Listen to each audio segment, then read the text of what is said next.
Hello and welcome back to Blood and Ashes. This is episode 66. I'm your host Mo, and I'm joined once again by my escaped friends Jody. Hello. And Willie. Freedom, Las Vegas. Never to be identified by their actual voices ever again. Never ever. Escaped? You should never have done that. Escaped? Is this somehow to do? Oh, yes, of course. I remember some of the chapters we were supposed to talk about today. I'm assuming that's a Willie chapter in which it happens. Did someone escape? No, it's my chapter. Oh gosh, okay. No. The middle age really that's taking my its one toll. page of notes chapter. Yeah, for a second there, Joe, your confused expression made me think that maybe I had again picked something from another set of chapters for this episode, like I did last time, which we'll cover in callbacks. But no, someone escapes in these chapters. And I guess we don't have to pussyfoot around it either. It is Moghedien that escapes. Yeah.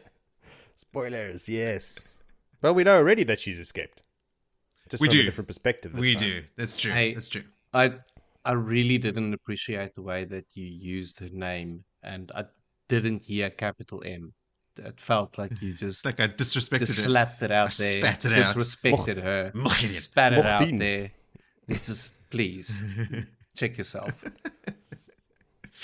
There's actually quite a cool mix of points of view in these chapters. Like so often it becomes just one or two people, but we've got Rand, Perrin, Egwene here. And then I looked forward in some of the chapters, and there's actually like, I think in some of our next couple of episodes, there'll be episodes where it's only one person the entire stretch. So there's a lot of like trailing or continuing points of view across multiple chapters coming up, which is not something I've ever really paid attention to.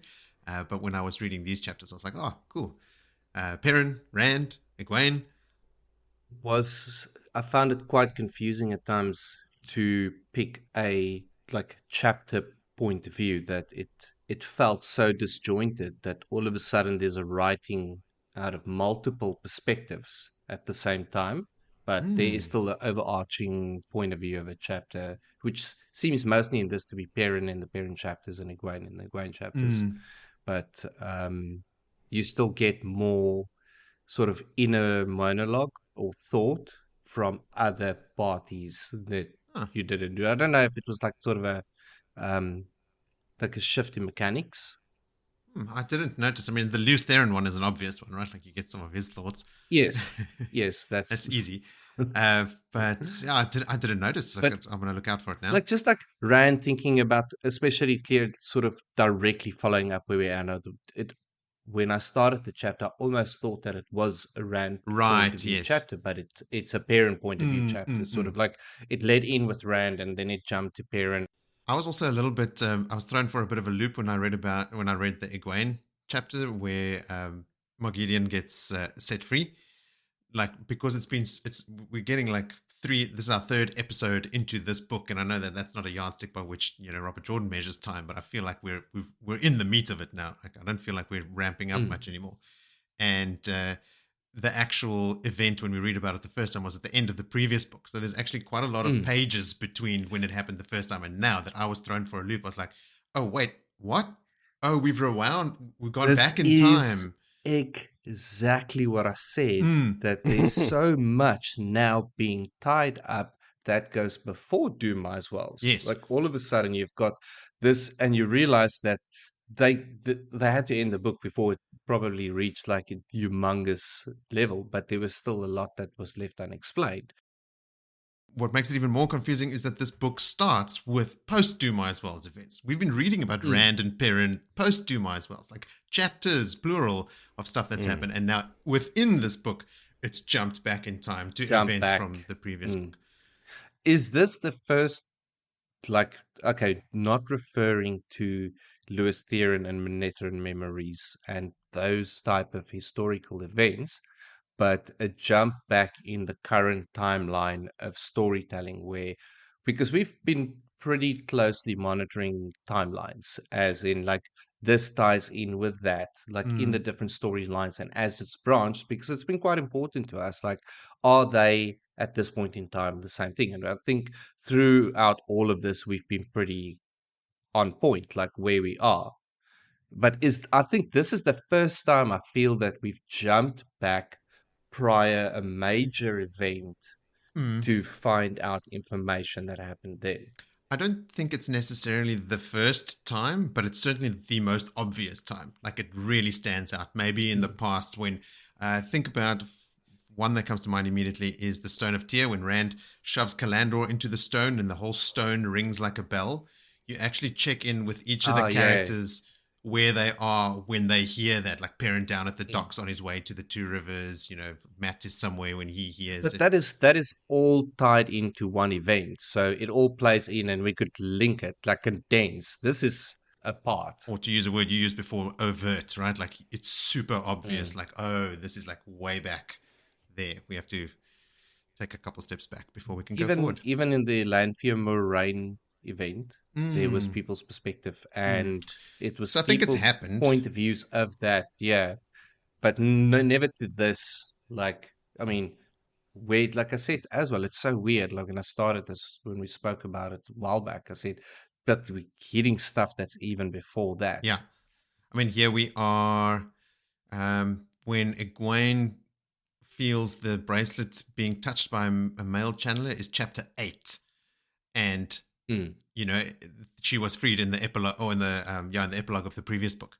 So it's 8 chapters into the story. Now go all the way back to where you were at the end of Lord of Chaos, which is not insignificant. And it's a few chapters that continue in that time frame. We're spending time so back it's there. like a whole catch up of time from a different person's storyline. It's like, oh shit, we haven't brought Egwene's storyline in check with where all the rest of them are now. Yeah. It's kind of like, let's quickly fill in this tree with colorful leaves and happenings and escapes. And okay, we knew the escape was there, but the mechanics of. Okay, well, talking about things that happened in the past that we need to revisit, let's head over to our favorite section called Callbacks.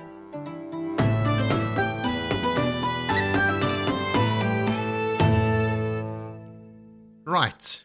Taim's apparent disappointment at Gedwin's slight shake of his head when Rand returns to the wagons. Remember when he came back, he sort of looked over to Gedwin and he sort of just shook his head and Taim looked frustrated. Right before that happens, the Aes Sedai had channeled a barrier to eavesdropping, which immediately triggered the Ashaman. Like they all immediately stopped looking aloof and like they just all focused. Perrin is observing this happen.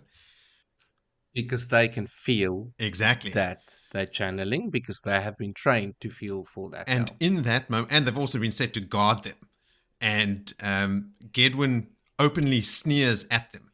And then they drop it very quickly just before Rand and Taim arrive. So maybe Taim caught a vibe from the Ashaman or even felt the woman channeling when he looked at Gedwin to say, did something go down?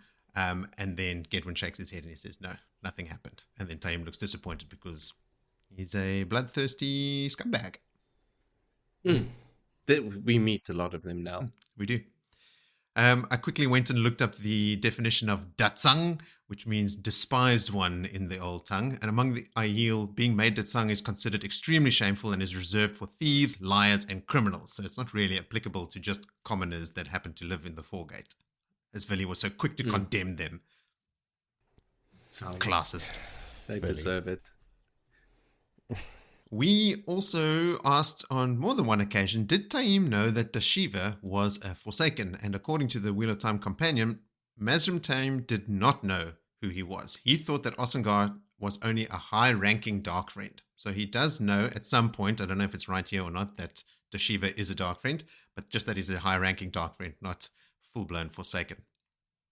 When we spoke about Jer Grady and Dharma Flynn in the last episode, I sort of offhandedly mentioned that we read about them together a lot, but it's not them. I've actually said on this podcast on more than one occasion, it's Grady, it's Nield and Grady that travel together a lot. Dharma Flynn that's right. is around right now, but Grady and Nield are the two that travel with Perrin. But Grady is one of the best at healing, like Dharma Flynn, and is skilled at opening gateways. But yes, it's Nield and Grady that travel with Perrin. Then a bit about pillow friends, Willie. I Oh, yeah. I got real bold Yeah, with now you got my his interest. I got real bold with my claims about pillow friends, and I said that didn't Elida have a pillow friend? Wasn't it Galena? No. Yeah? Galena No. was not Elida's pillow friend. Galena had offered to Tana Fear to be pillow friends after Tana was raised to the Shul, but she turned Galena down. So Tana Fear is the Tower embassy that went to Saladar. Remember the harsh, I think she's a red, came in there and she had a private conversation with Nynaeve because she was saying that she also had a block. Galena had beaten that block out of Tana when she was a novice. The mistress of novices at the time was also Black Arja and kept quiet about this illegal act. So that's how Galena was able to actually beat Tana Fear and get her to actually overcome her block. And then after Tana was then raised to the Shawl eventually, Galena was, okay, cool, do you want to be pillow friends now? And Tana was like, no, you beat me. Get out of here. Yeah. Okay, is everyone ready for a podcast within a podcast? This one is called Horse Talk. Sure. Oh, Willie, Oh, Billy's now- got something. you've got a callback for us. Since you brought up horses, I don't have just one callback. I have got two callbacks. Okay. Because they are callback worthy and I paid attention. Oh, wow. Episode 66. First callback from Willie. It only took 3 years. No. I've had one or twice before where I've had to rein Jody in around like dark hounds and mastiffs. We have forget. touched on that probably 20 episodes. Never We can rehash that, Okay. but I need to have the talk about the mounts and the resting of the mounts. Oh, okay. Very good. And I have listened to our last discussion about it. Mhm. And what we have forgotten is how heavily that entire army and their cavalry chased after Rand. They Mhm, rode true. their horses into the ground. They ran themselves into the ground and then got there and immediately started Launched into battle. the most epic battle of the series Mhm. that is referred to by everyone. Mhm. Yeah, that's The true. horses were fucking tired, and so were the people. So they might have taken a day Mm. to walk 7 kilometers. And what we think is pathetic is them resting their horses because they are all busted up, tired. I agree. And then there's more even on top of that. I mean, Jody covered most of this last time, but I'll just recap it to add it to what you're saying. And that is that it was not 7 kilometers away. I went and I read that passage again. It is, they travel the entire day. They arrive way far from Caemlyn. They are on a hill surrounded by a forest. And when they clear the forest, so first they have to ride down to the forest, then through the forest, then through the farmlands. And then eventually when the sun is, I think it says 2.5 times above its width above the horizon. So like it's almost sunset. They can see Caemlyn in the distance and then still have to ride down to the city there. So it's a long ass time that they had to ride for. And the other thing I wanted to mention that Jody said last time is that Perrin is also the one narrating these scenes. Like he's the one that is But frustrated. he draws it out for himself because of that where he wants to get to. I think Yeah, we covered he's that quite desperate well. to get to Faile, and he just doesn't want to stop and rest at all. All right, we are not done with horse talk. The horse talk I wanted to have was about why does Perrin have Stepper and Stayer and Swallow with him? And where the fuck did these horses come from? Why are the men bringing the horses with them?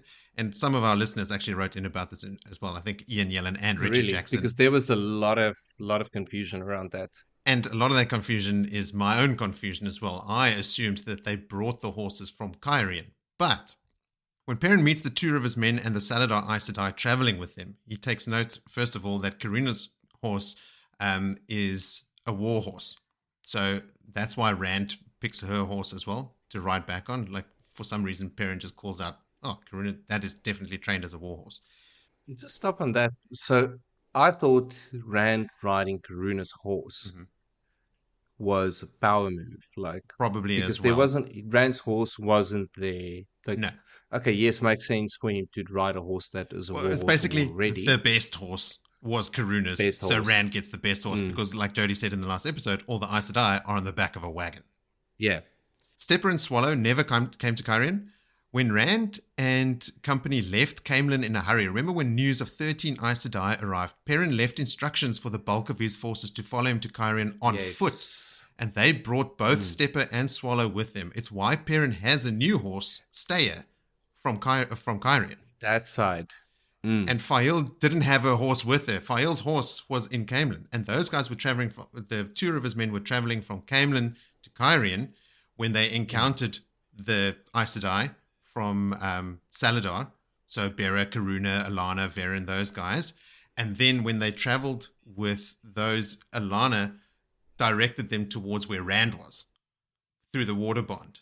And they went with those, and that's why they meet up with Perrin as they're trailing Rand, who's going basically due north.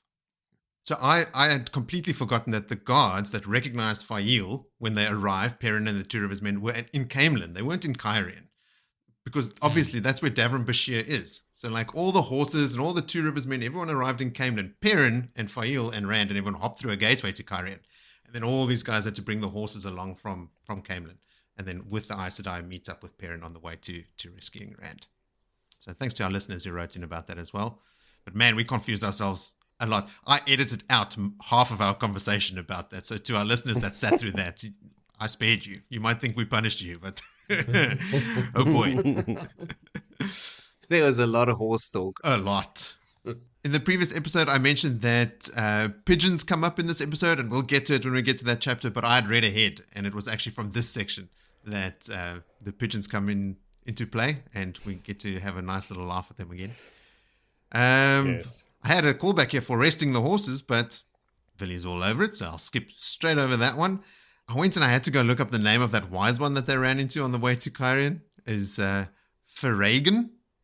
There's a couple names that we went over last time. Ferragan is the wise one, and she calls Perrin Say Care, like Joe said in the old tongue means golden eyes, and on the fandom wiki I saw that Care means gold.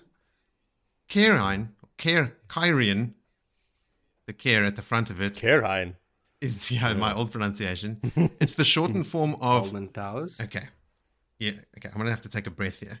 It's the shortened form of Alcaer Hainalin, which means Hill of the Golden Dawn. And what is not mentioned there, but something that just sprang up in my memory, is that Alcaer Dal means the Golden Bowl in the old tongue. So Caer has come up for us before. Mm-hmm. So if we really had our wits about us, we should have translated the old tongue automatically. Quite easily, Caer is gold. I'm not going to forget that again. He says before promptly. It's Caer, isn't it? You put a pin in yes, Caer. I don't Caer anymore. Al-Kail Dar. There you go. That's how it's said. The Chafail guy that speaks to Perrin is called Barmanes Nolaisen. So it sounds a lot like Talmanes. Who is around for some time, apparently. Later in the story, he pulls an arrow from Perrin's shoulder. Like, he is still there and instrumental later in the story. Now, our other big debate. Anura and Bael. When did they come to Tear and Caerhun and all that nonsense? Vil, what do you think? Willie's put up his hand.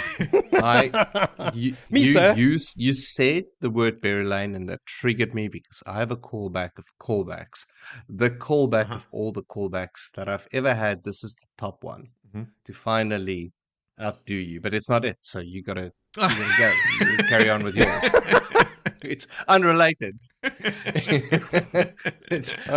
I'm gonna get you guys to uplift your spirits and then drop you down, and eventually I'll pull all of these together in like one magical, like a great roller coaster ride. You are straight up gaslighting us.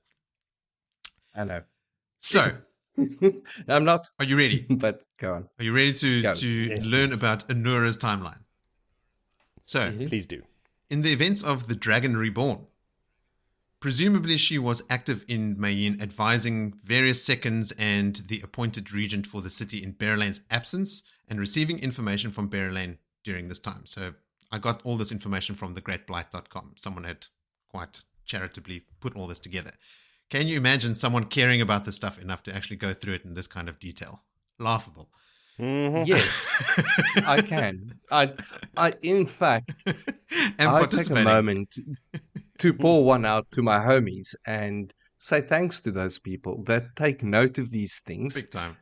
take their time to put it into carefully formatted words that make sense, and put it out there in the ether for us to find. Because, I mean, we can't think up all the great stuff. 90% of the stuff I could also not piece together, like trying to actually stitch this thing, because this is literally a timeline of Anura's activity on a page, on a web page for me to go look at after we asked the question. So then in the next book, The Events of the Shadow Rising, during this time, Anura was receiving detailed letters from Bael and Leane on the various activities happening in Tear and possibly what was planned for Caemlyn. Bael and Leane would have been arranging for her winged guard. So, Willie, this is what you were talking about. When did those winged guards arrive? Yeah. Bael and Leane would have been arranging for the winged guard to gather and accompany her to Caemlyn during this time. And Anura was advising her against this course of action. So when we first read about Bael and Leane, she is in the Stone of Tear. It's when Belal is still there. Belal and the High Lords of Tear basically have her captive. And so when Rand and co arrive there, she's already in Tear, presumably without her winged guard. And that's why during this period of time, she is writing letters to Anura that Anura actually references. Then in the events of Fires of Heaven, roughly the time when Bael and Leane would have summoned Anura to Caemlyn from Mayene after Rand put Bael and Leane in charge of the city while he was dealing with Caemlyn.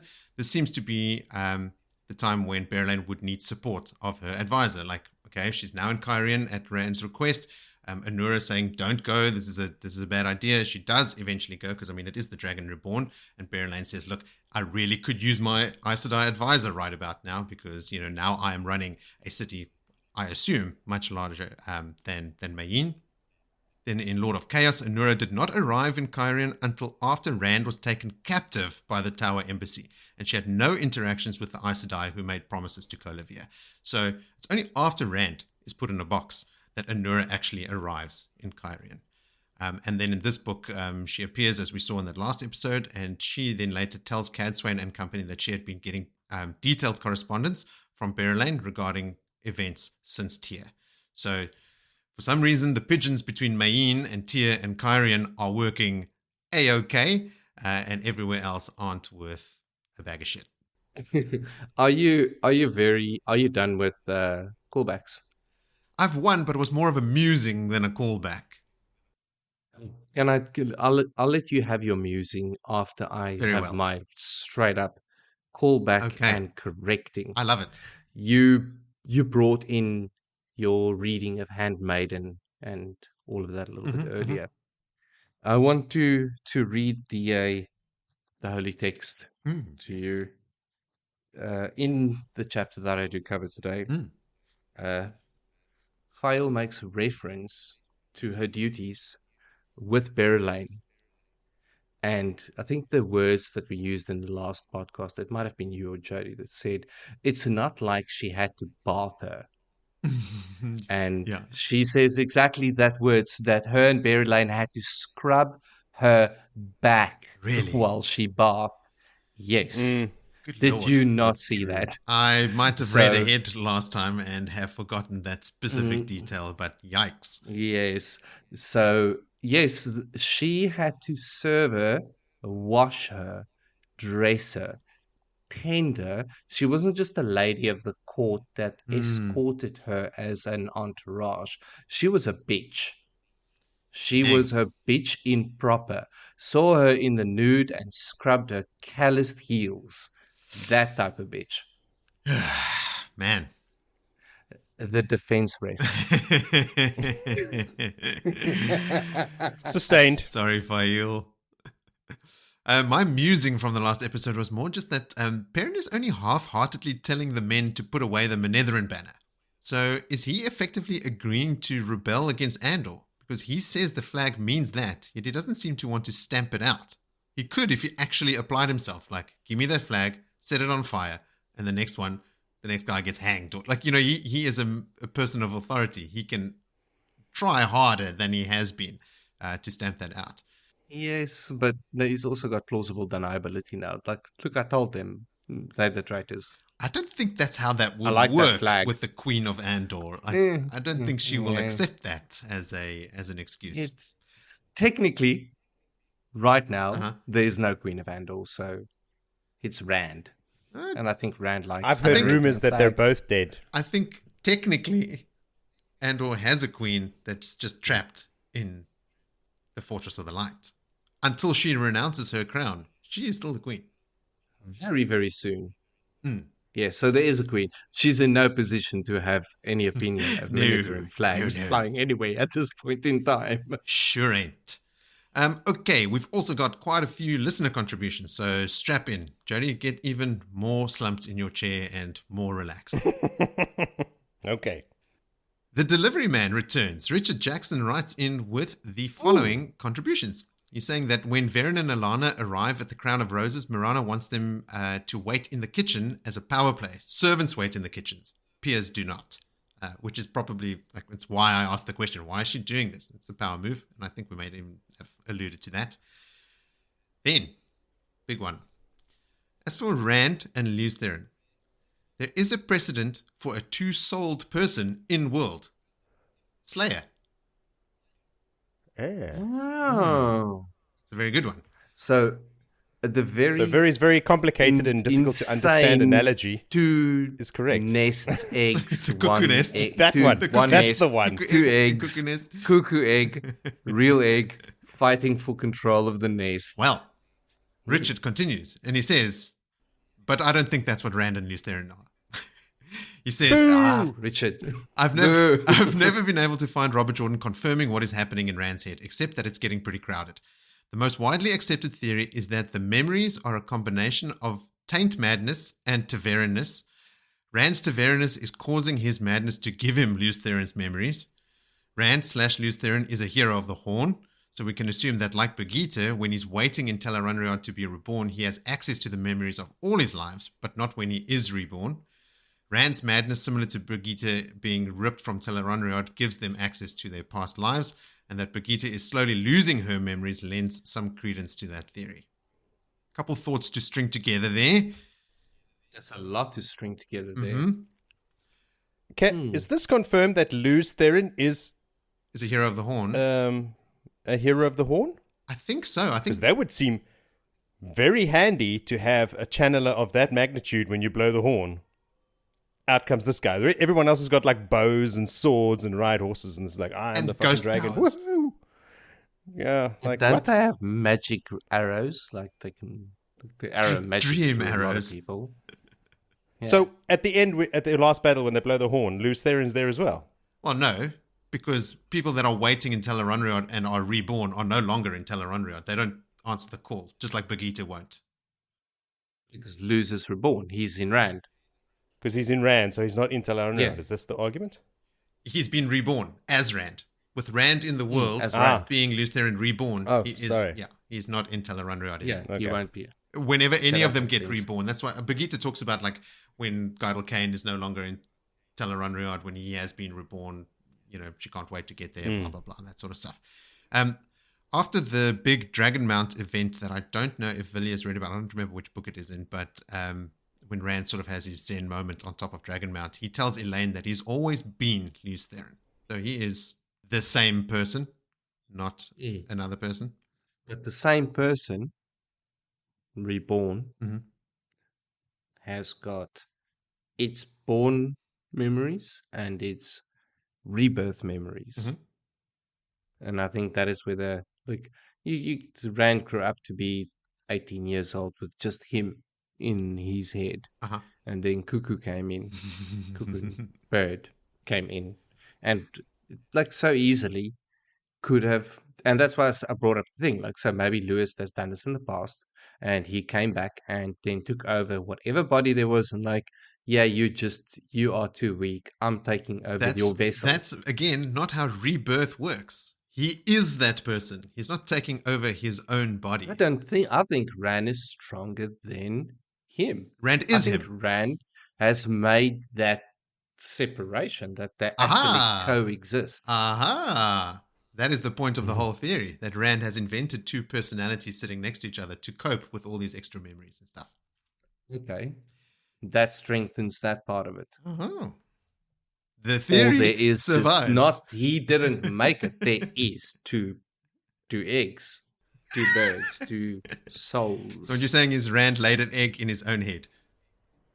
No, I said the pattern did that. The pattern is the chicken, like for sure. Is the chicken The laying pattern cuckoo is the eggs? chicken laying the eggs. Yes. So the chicken came first. Except Confirmed. this is the biggest battle of the patterns, ages and turnings and wheels, and this is the fixing of the bad. So they said, okay, cool. Like, we got to make sure that the reborn dragon that fought through the ages is going to come back, and it's got to be a strong person. And they G'd up Rand to the max. And then Luz came into the picture, and Rand's like, no, mate, I'm G'd up enough to take you on. So you can be my partner in crime, and we do this together. But it's more like you're an advisor on the side.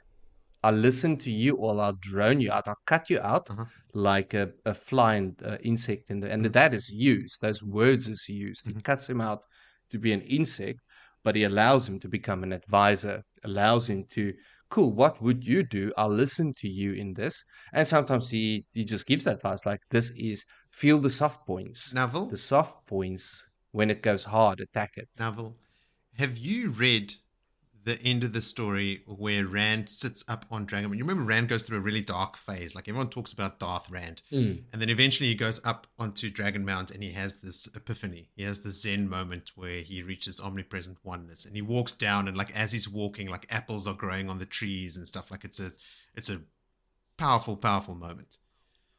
From that moment on, Rand and Lews Therin are the same person. He says to Elaine, I was always Lews Therin. Have you read that part? What book is that in? I don't know. I don't think it's the last one. No. I think it's... No. I'll do a callback, and I'll find out when it was. I'll find the passage. See if I can. We've clearly proven that we can't remember anything about this comprehensively and repeatedly. Okay, so let's park that one again. The theory will be back every time something comes along. We'll revisit it and hold it up against. This has been ongoing for a long time, and I expect that it will not. Yeah, dare I say, it will not be ongoing for some time. 20 episodes. I wonder how many listeners we've lost this far into the podcast episode. People are just gone, I can't deal with this right now. I'm going to go put on Spotify and listen to music or something. At least a handful. Well, yes. Welcome back if you're just joining us again. I should put on your second listen chapter markers in so people can skip beyond the callbacks. All right, let's move on. Beyond these ramblings. Before Jody falls asleep. Richard says that Willie noticing the similarities between Moraine and Swan and Karuna and Bera and the subsequent discussion is in line with his own personal theory. Tuon and all the Seanchan believe in omens, an owl calling at dawn, putting a hat on a table, a white-winged albatross following a ship, etc. We know that the pattern repeats on a large scale, the ages, right? Like, we know that the ages repeat themselves. The whole Wheel of Time motif is strong. Richard's belief is that many of these omens are the pattern repeating on a small scale, and someone took note of it. Someone noticed that 70% of the time when an owl called at dawn, it was followed by a death, because it's the pattern that's repeating, and an omen is born. So, like, omens are people recognizing a repetition in the pattern. It's like a fractal image. There's an image, and then you zoom in, and you find the same image is made up of smaller and smaller versions of that image infinitely, right? You just keep zooming in and in. And Richard thinks Moraine and Swan, Karuna and Bera, like Seanchan omens, is small-scale pattern repetition. So very much in line with what you're saying, Vil. So you have a theory in common with one of our most prolific and illustrious listener contributors. So thanks, Richard, for sending that in. Speaking of repetitive and illustrious contributors, we have submissions from both Jacob and Ian Yellen. And Jacob writes in to say, it's mentioned that men healing women can heal them to full strength and vice versa. So I wonder if they could still Swan and then have Flynn heal her. Would she be back to her original strength or her new sort of lower strength? Interesting question. I've had the same thought. I've never voiced it on here, but I mean, it seems like a very practical thing to do. Maybe to them, like, purposefully stilling someone to heal it again would seem like anathema. I wonder if Swan would even agree to it. She seems very stoked with what she's got now. She might not want to even take that chance. Jacob also says that when we talked about the wise ones channeling in battle, we thought that maybe Egwene had taught them. This is very much not true. When they're traveling in the waste for the first time, and Avienda is being trained as a wise one, they teach her how to channel battle weaves. She weaves a ball of fire the size of a horse, and Rand comments on it, but all the Aiel tell him to leave it alone. So we know that they learn battle weaves as part of their wise one training. I don't want to pick on Willie, but Jacob says, "Oh no!" Willie said there was no way Rand would kill a woman when he escaped from the box. When Jacob says he would agree with that most of the time, I think he would have killed anyone at that point. I mean, Natrin's barrow is evidence of that. He also almost killed his own father when he was in his Darth Rand phase. So Rand actually, do you remember Natrin's barrow? I don't. I could look it up right now and spare myself the callback, but I'm going to take a guess and say, wasn't that the fortress that Grendel was holding, that he basically balefires the entire fortress and everyone in it? Do you remember that event? I remember him doing that. Yes, but not the name. Let's see. I'll set a callback for myself. If I don't mention this next time, that's what Natrin's barrow was. If I do mention it, you'll find out then what Natrin's barrow was. Jacob also has an opinion on two souls in one body. I don't think that Rand and Luz are two souls in one body. While everyone is an untrustworthy narrator, having two souls in one body doesn't make sense with the Zen-Rand change. Also, the soul of the dragon is linked to the horn, so I think that Rand has the memories of Luz just like Birgitte remembers in her past lives when she's ripped out of the pattern unnaturally. I think it's closer to that, but I'm not sure. Almost an exact echo of Richard's points before. Aram might have turned his back on the way of the leaf, but that doesn't mean that all the Tinkers are running around naked all the time. So I think it makes sense he's also shy about the Tinker nudity, just like Perrin. I know they have that dance they taught Egwene, but that is just suggestive and not naked. Giving him an out there, but I like the characterization of the Tinkers being hippies and being more comfortable with nudity than most. After we're introduced to the kin, they very blatantly figure out that the Oath Rod is shortening their lives and causing the ageless faces. I don't feel like they ever properly discuss if it's ethical to keep swearing on it, since it's shortening the lives of women who do swear on it, but I think it's an interesting question, and I agree. I don't think the Aes Sedai know, though, do they? Probably not. Maybe not. Not right now. But I mean, for them, the benefit of it probably not being able to lie after that far outweighs the fact that they're carving away 400 years of their life. I bet the Age of Legends Aes Sedai knew. Perrin being mad at the Aes Sedai who didn't listen to his every battle command is kind of frustrating. He hasn't really been in that many battles, so I was disappointed in our Thinky Boy for that. That's from Jacob as well. My response to that is I agree, he's probably being quite presumptuous, but he has also been in command of people and in charge of the Two Rivers for some time, even if not in battle. And in the Battle of the Two Rivers, he was actively issuing commands to everyone, including Verin and Alana.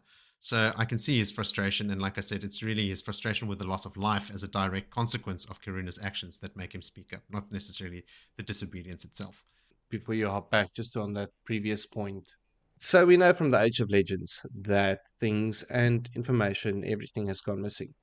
What if the Oath Rod was, instead of a tool that was used to put all Aes Sedai in the same camp, and that you're an Aes Sedai now, and therefore you cannot lie, and or everything that binds you to the Oath Rod, that it was used as a method of punishing, saying, cool, you were dishonest. Remember, we're also living in the era of the Chora tree and hippies sleeping under intoxicating trees. Saying, like, okay, cool, you were dishonest, and this is your punishment. You can no longer tell a lie, and you are now shortened in your life by half of it. Whatever, we don't know any statistics. Okay, but you do look young, so there's that benefit. So we suck it. We do know that. I mean, Semirog mentions it. She says that when she was busted for hurting people back in the Age of Legends, she was given the choice: severing or swearing on the Oath Rod, which they called something binding rod or something like that. Yeah. And she said she will never swear on that binding rod, and that's when she turns to the dark, I think. Okay, so my crazy out there thought is actually grounded in some reality. Yeah, 100%.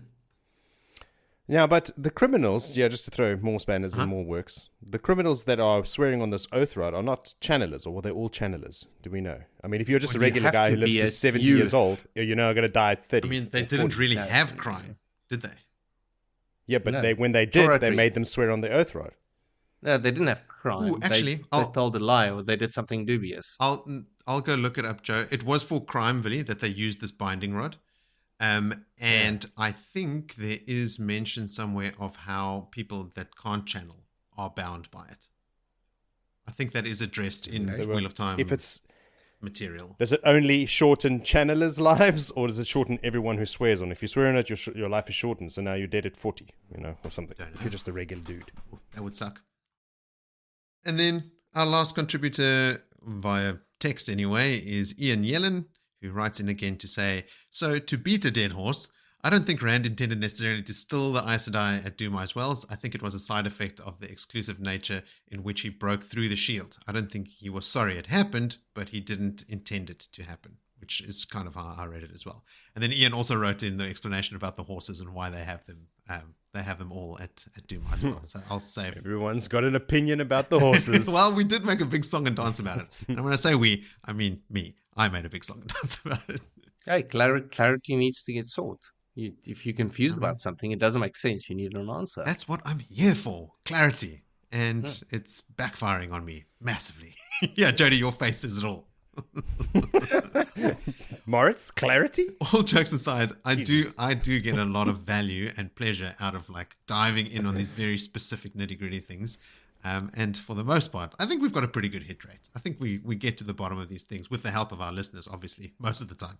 Oh, yeah. I bet you before the time that we've reached the end, there's going to be a plug-in AI where you're going to take all these audiobooks and upload it, and then you can ask it anything. It's say what did Rand do? And at that point in time, and it's going to say, oh yeah, he was right over there, and it's going to be the best storyteller. But until then, you're going to have to do with us. I bet you there are text versions of the book somewhere on the internet that ChatGPT already has access to. I bet you can ask it. Totally. Probably. Yo, I'm going to ask it right now. Okay. Carry on. We just found a shortcut for callbacks. No more pins. No. At least we are innovative thinking. We're moving with the times. Speaking of moving with the times, our next message comes in via another medium, and it is again from our old friend Kerry, who sent in the following voice note.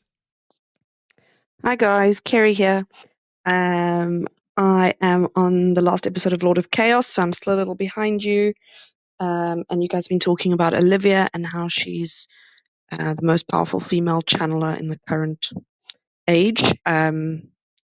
And I just wanted to add that Min actually has a viewing about Olivia that she will help Rand die. So she has to, she ends up, staying around Rand for that reason, and Rand allows her and, keeps her around for that reason. Obviously, Min shoots daggers at her every time she sees her because, doesn't really fancy the idea of someone helping Rand die. The other thing is just an opinion.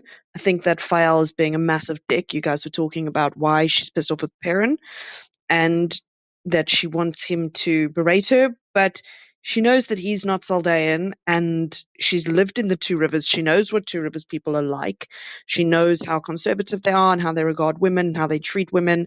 And she knows that that's who Perrin is. So for her to then expect him to know that he should be berating her, it's fine to be jealous, but it's also not Perrin's.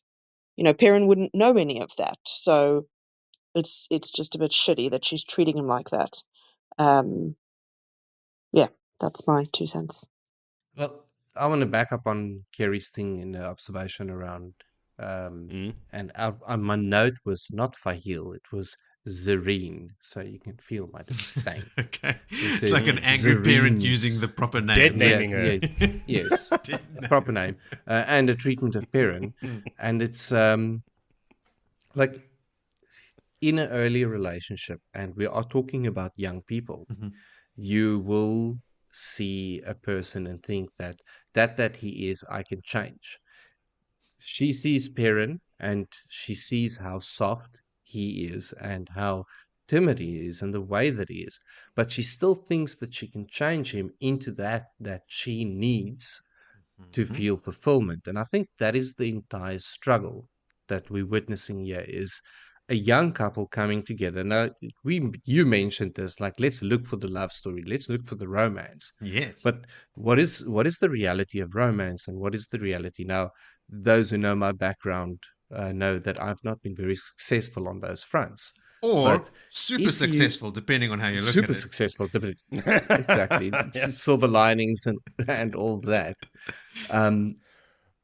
You've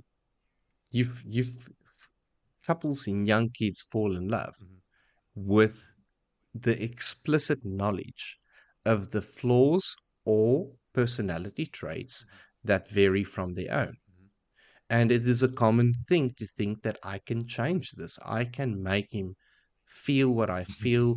I can indoctrinate him into my culture.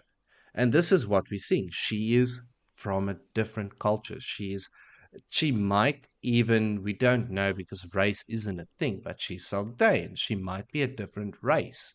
And here you've got country, Midwest American country youth and Puerto Rican coming together and expecting to be in the same foot. This is what we're seeing there. Like, we always like how different it is and how and I just thought when I listened to Kerry's voice note, and it just sort of clicked to me that they are firstly young. Yes. Secondly, especially Faile, young love is gonna try and make it work because you're infatuated. So you're gonna go and say, cool, I want to make this work, and I want him to tickle my boxes and tick my everything's.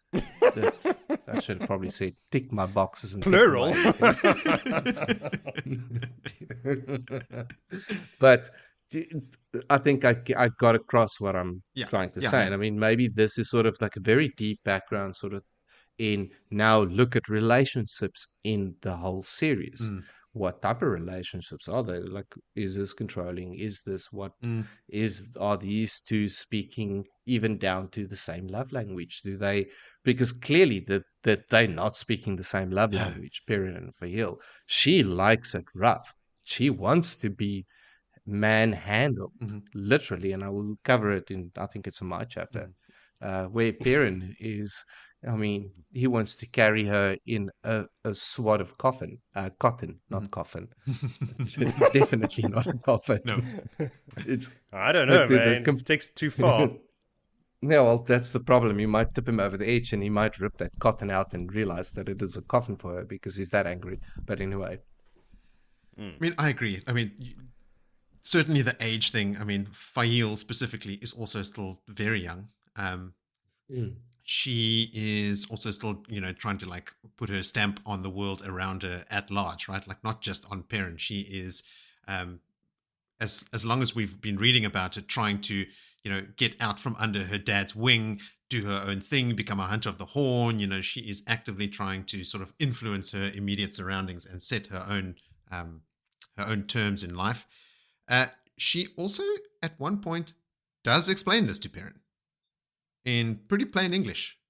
She says to him, in Saldaea, this is what we want, blah, blah, blah, blah. Now, that was one time, and she is acting like a bit of a dick, like Kerry said. I mean, her actions are very extreme, but she's young, so I'll let her slide on that one, which is not how I expected to land on this topic after Kerry's voice note.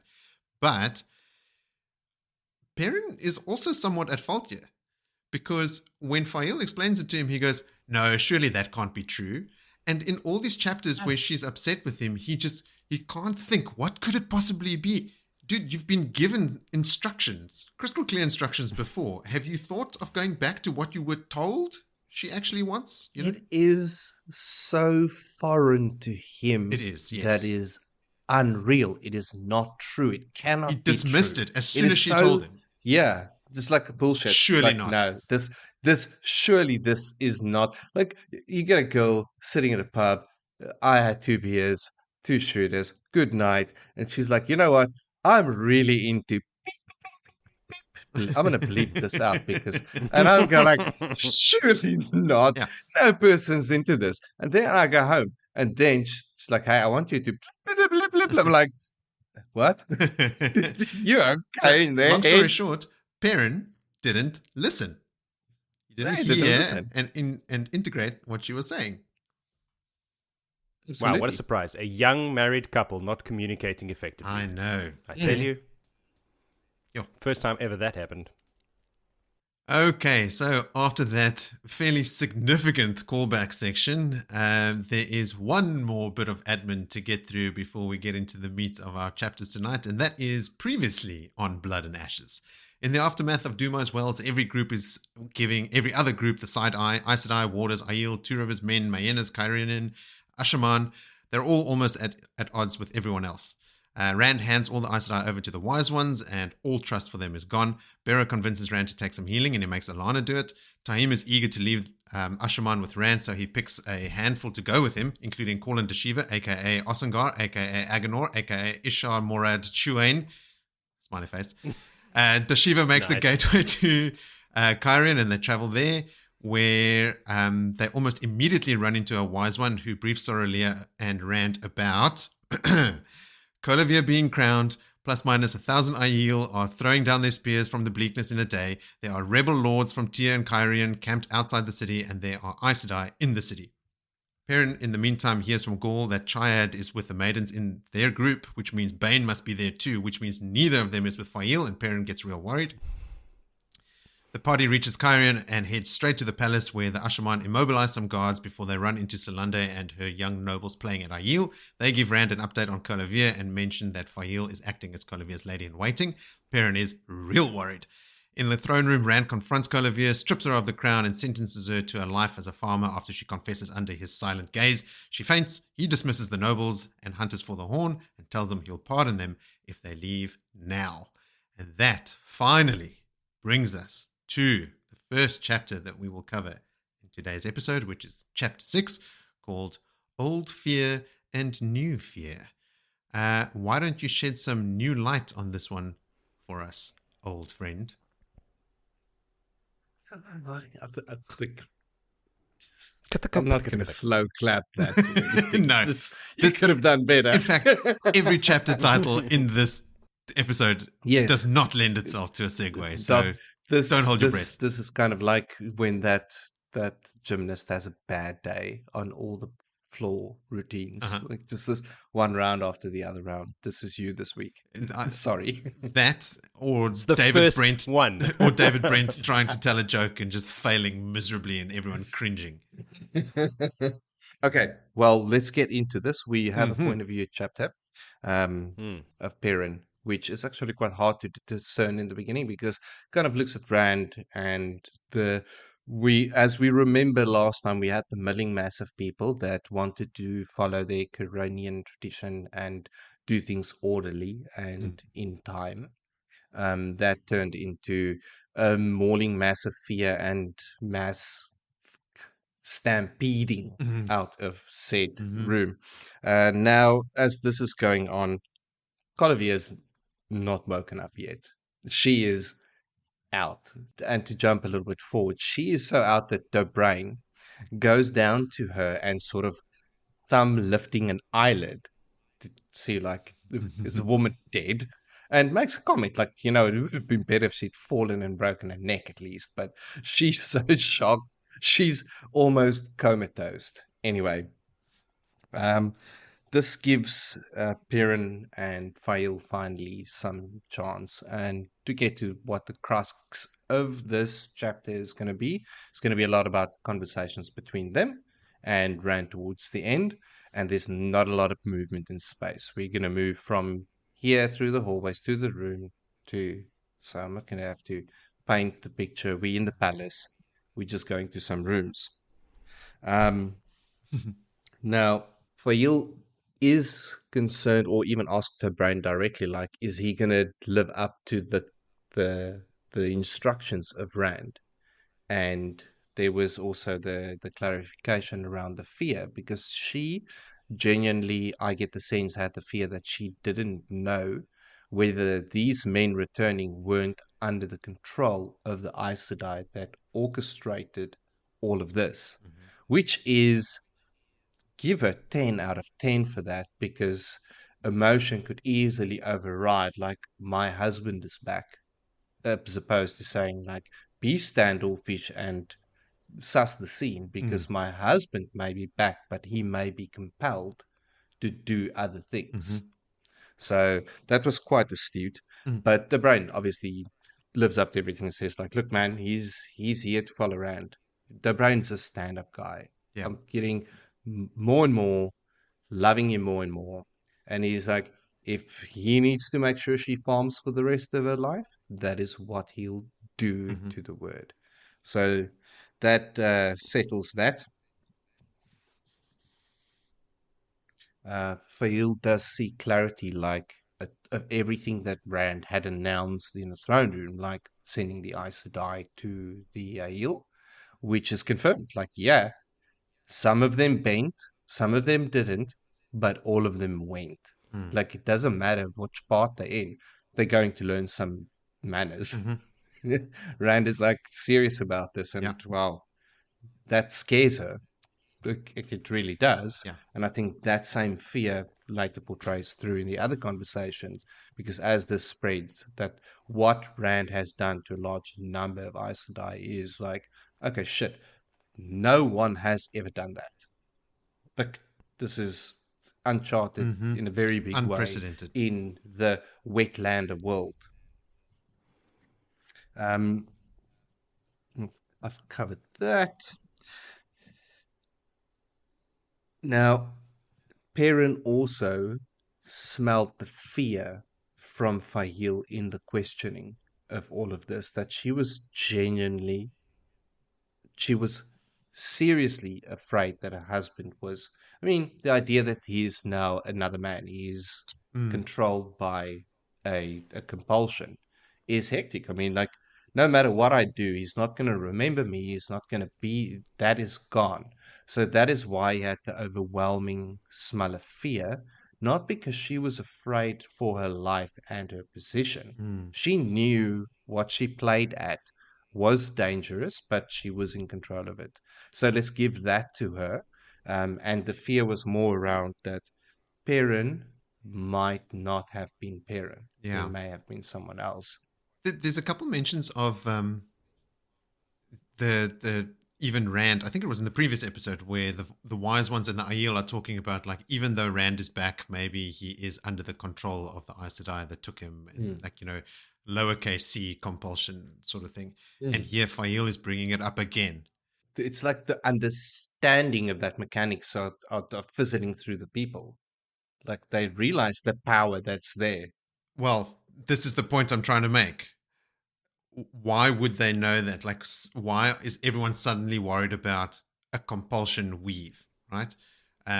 This, I think, as you were describing it, well, I haven't given this any previous thought, but as you're describing Faile's fear about it, I realized that maybe these are just rumors going around. Like, maybe if the Aiel are talking about it, people are now saying things like, what if Rand is under the control of these Aes Sedai? And what if they put some kind of spell on him? And Faile is extrapolating, like, oh, Perrin as well. And the rest of them, maybe they are under some kind of, you know, literal spell. It is not too long ago that Lanfear publicly came out and killed Moraine. So that would still, in a city, be doing the rumor mill, and that would jump from the major cities in the area. So that would be fresh in their minds, like, oh shit, the Forsaken is here. All these things that we've been reading to our children as stories to scare them are true. The boogeymen. Oh, by the way, those things, the boogeymen, the Trollocs, also real. Apparently they're also real, and the guys on the horses and the black guys. And there's been talk of a golem. I don't know if you've heard of that. The black guys. Apparently, the guys in black cloaks. That. I'm so sorry. Yes, just clarify there for us before we get cancelled. Clarify that the black guys in cloaks, the Fates, who are shadows. Very white. Yes, who are very white. Yes, black clad. White. There we go. Scary man. There you go. Course corrected. Glad, that's the one. That's the very one. Wow. Cancellation Sweet. averted. The Trollocs, the black guys.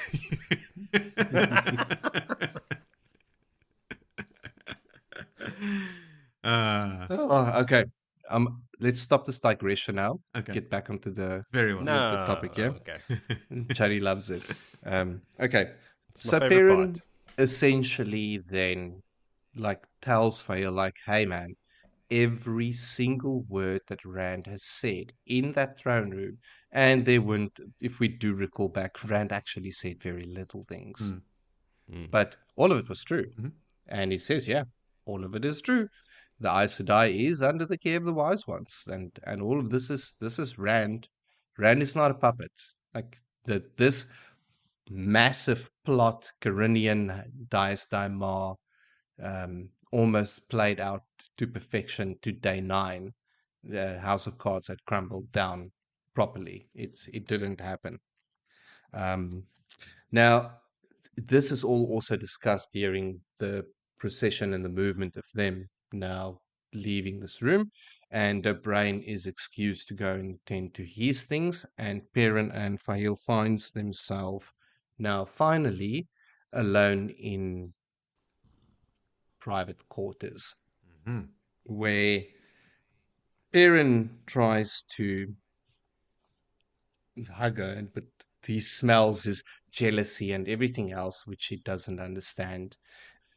Sorry, I want to rewind because we're not there yet. I want to just quickly, as they're doing the movement to their quarters, Perrin realize they're being followed by a bunch of aanhangers. I know Hangers I on. need to hangers on. And he turns around and he has a big bark at the hangers on. And to his surprise, Faile turns around and barks back at them to obey her husband. And they are like puppies, yep, yep, in line and scurry off. So now we know Faile is in charge of these Cha'ail, and they are playing sword, and there are many of them. But all of them now know Perrin has got a big bark and a big bite, and she is confirmed he's the big dog. Yeah. So that has been solved. We get to the Like room. a mastiff. Talons Like of the a Aiel. mastiff. Perrin wants to know the how and why of Faile being in the service of Colivia. But again, like Perrin didn't listen to her, as we've already established, he didn't listen to her when she told him spying is a wife's job. And again, she pretty much has to remind himself, this is the position that I find out everything else. And this brings up the very angry side of her, because the first thing that, of course, he did was ask after Perrin when he walked into the room, and he tries to explain that he asked after her because he wanted a thief catches. But in this heated argument, Perrin decides now to finally do what a Saldan man would do and grabs her, lifts her eye to eye, then squeezes her face into his chest while he gives her the "listen, woman, speak." And then she nearly almost suffocates in his bushy chest hair and muscular mass. And then he realizes she's trying to gasp for air and get away. And that's when all her little flags tingle and everything sparkles in her. And it's like, he really loves me. And when he realizes he's busy suffocating her and he lets her go, she then immediately claws him and wants to have sex. That is a Saldane woman for you through and through. And I'll go back yet to my Perrin notes. still does not take this information on board. He'll forget it immediately afterwards.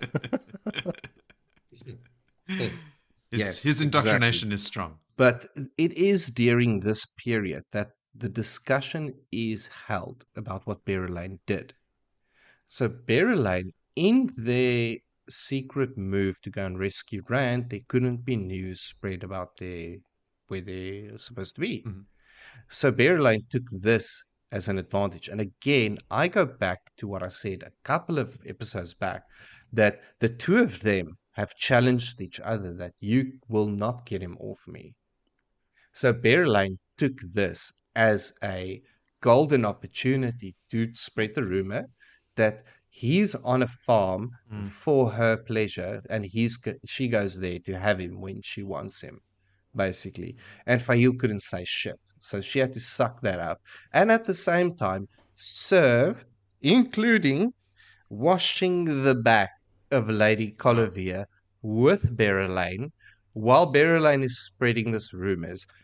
The anger out of that woman that he's been smelling with his nose is he deserves that burning sensation that he says can almost start a nosebleed, because she's been doing quite a bit for him. She's endearing quite a bit for him. So let's not hammer too hard on Faile and her craziness, because in her very own special way, as a Saldane woman, she is true to her man. She wants to be rough handled, slapped sometimes, and Spanked. grabbed at the scruff of the neck and spanked, and she wants to be handled. She does. She wants to be handled, but with everything that means, not necessarily physically. I mean, there was that weird line from a previous book where she barricades herself in the bedroom out of fear of what Perrin's reaction to something's going to be. So I don't think she is looking to be physically manhandled, but she wants to be dominated. Dominated, but not dismissed. Yes. What it does reiterate for me is that all three of us in our cultural upbringing, this is not a normal thing. We're trying to understand it. It's a weird thing, like it just doesn't gel with us, which I suppose speaks volumes of we're not that bad. Please excuse everything we've said up until now. Wait, I want to find out from the listeners, does anybody who listens to our podcast come from a culture where this might be a thing? Because we're obviously not those people. Yeah. Our sample size is very small. We come from the same culture. Finally, Faile, in this moment and everything else we said now, the grabbing and the scratching, she says, "Oh, so you really love me." So, and then her smell changes immediately, because smells magically change, and Perrin has a magic nose. Quite literally. But she now starts smelling like a farm girl at harvest time, which is a standard, normal, loving smell, because she smells like wheat and dirt and sweat. She does not smell like a farm girl at harvest time. She uses a phrase. Yes. She tells Perrin that she feels like a farm girl at harvest time, and Perrin pretends to not know what that means. But the phrase is, he can smell a new smell, and it's her. And then immediately she brings in like a farm girl harvest time talk. So, well, she tries to. Yeah, well, I'm willing to just draw comparison here that her normal smell, Faile in her normal state, her default state. Is default state is a little bit on the edgy side, a farm girl during the harvest season. Nothing wrong with a healthy libido. But she tries to say it. She says, "I feel like," and then enter Rand. Yes. Third wheel Rand. As Faile is getting ready to be harvested, in barges Rand. No, and harvested. There's a lot of seed sowing about to happen. And he says, "Okay, cool." He barges into the room, and what can Rand do worse than barge into the room at that moment? He mentions Berelain's name. First thing, bucket of cold water. First thing is like, "I can't find Berelain," and Perrin is like, "Why are you looking for her here? Name? Why are you even here? Get out of here!" But before Perrin can even, because Perrin is not a very wordy person, so poor Rand is taken apart by Faile in the most diplomatic and polite manner ever. She's like, "I'm sorry, my Lord Dragon, I didn't hear your knock," because there was no knock. Anyway, she politely sort of clears the air, and then Rand jumps straight up to his modus operandi at the moment, is how do we use people, and how am I going to use Perrin, and asking Perrin if he had given any thought to leading his army and as battle commander against Illian. And Perrin is just like, bro, we just killed our horses. I just saw men in circles being blown up. Like, just give me a sec. Just leave me. But seriously, this isn't a game. It's the moment. I need reprieve. Anyway, Perrin is more concerned about the Aes Sedai in the care of the ill now, and that their treatment is going to be, well, I want to say humane, but he's not stoked with it. Like, they can't be prisoners. What are you going to do with it? And I think this is this build up now, as we mentioned, the big conflict between Rand and Perrin that's building up now. This is sort of the first big stance. Like, what are you going to do about it? And then Perrin saying, like, he's not going to allow it. Like, that this is not on. Rand seceded that he'll treat them the right way. Okay, I'll not murder the Aes Sedai if it makes you happy. Yeah, I'll keep them alive. And tells him, okay, cool, I'll give you 2 days rest, but then I'll think up another task for you, which we do not know yet. After Rand departs, Faile immediately enters Farm Girl at harvest phase again. And there was kisses, there was love, and Perrin reminded himself that wherever Faile is, home is. End chapter. How very sweet. How very sweet. He finally gets to have a little boning. I think it's for our American listeners. What is it? The Kool-Aid Man, I think it is. That just like barges through the wall. I've seen it in movies and stuff. Yeah. That's what Rand's entrance reminded me of. Yeah, Kool-Aid Man. I haven't seen this, but yes, it's definitely. It's like a red jug man and just smashes into the wall. I haven't seen that. I've only seen parodies of that, like all the jokes that exactly. Come off That's what I've seen. Yeah. World mechanics and the world that they're living in, having had doors with locks. Is that something that is missing in castles, that the doors don't have latches and locks? Yeah, latches. It's Perrin's own fault. I mean, he didn't put hang a tie around Jody. Sorry. All three of us have been in an experience where we have wrestled our way into a room to enjoy an evening. Whoa. I'm not Saldaean. You do the thing and you look for the door and you lock the door because, you know, if it's in a place where there's a lot of people, those people will come like looking. A castle. It's like a castle full of people with servants, or like a house party. I think you presume or like too a much. Campsite. I think that's you. I don't know. I've never been. I've never been in a castle having trysts in one of the rooms. It's my castle visits have been very limited. Not showing my hand too much, like we grew up in Jeffreys Bay, first of all, where like a lot of times the only place you had to go was the beach. You know, not a lot of doors and locks going on there.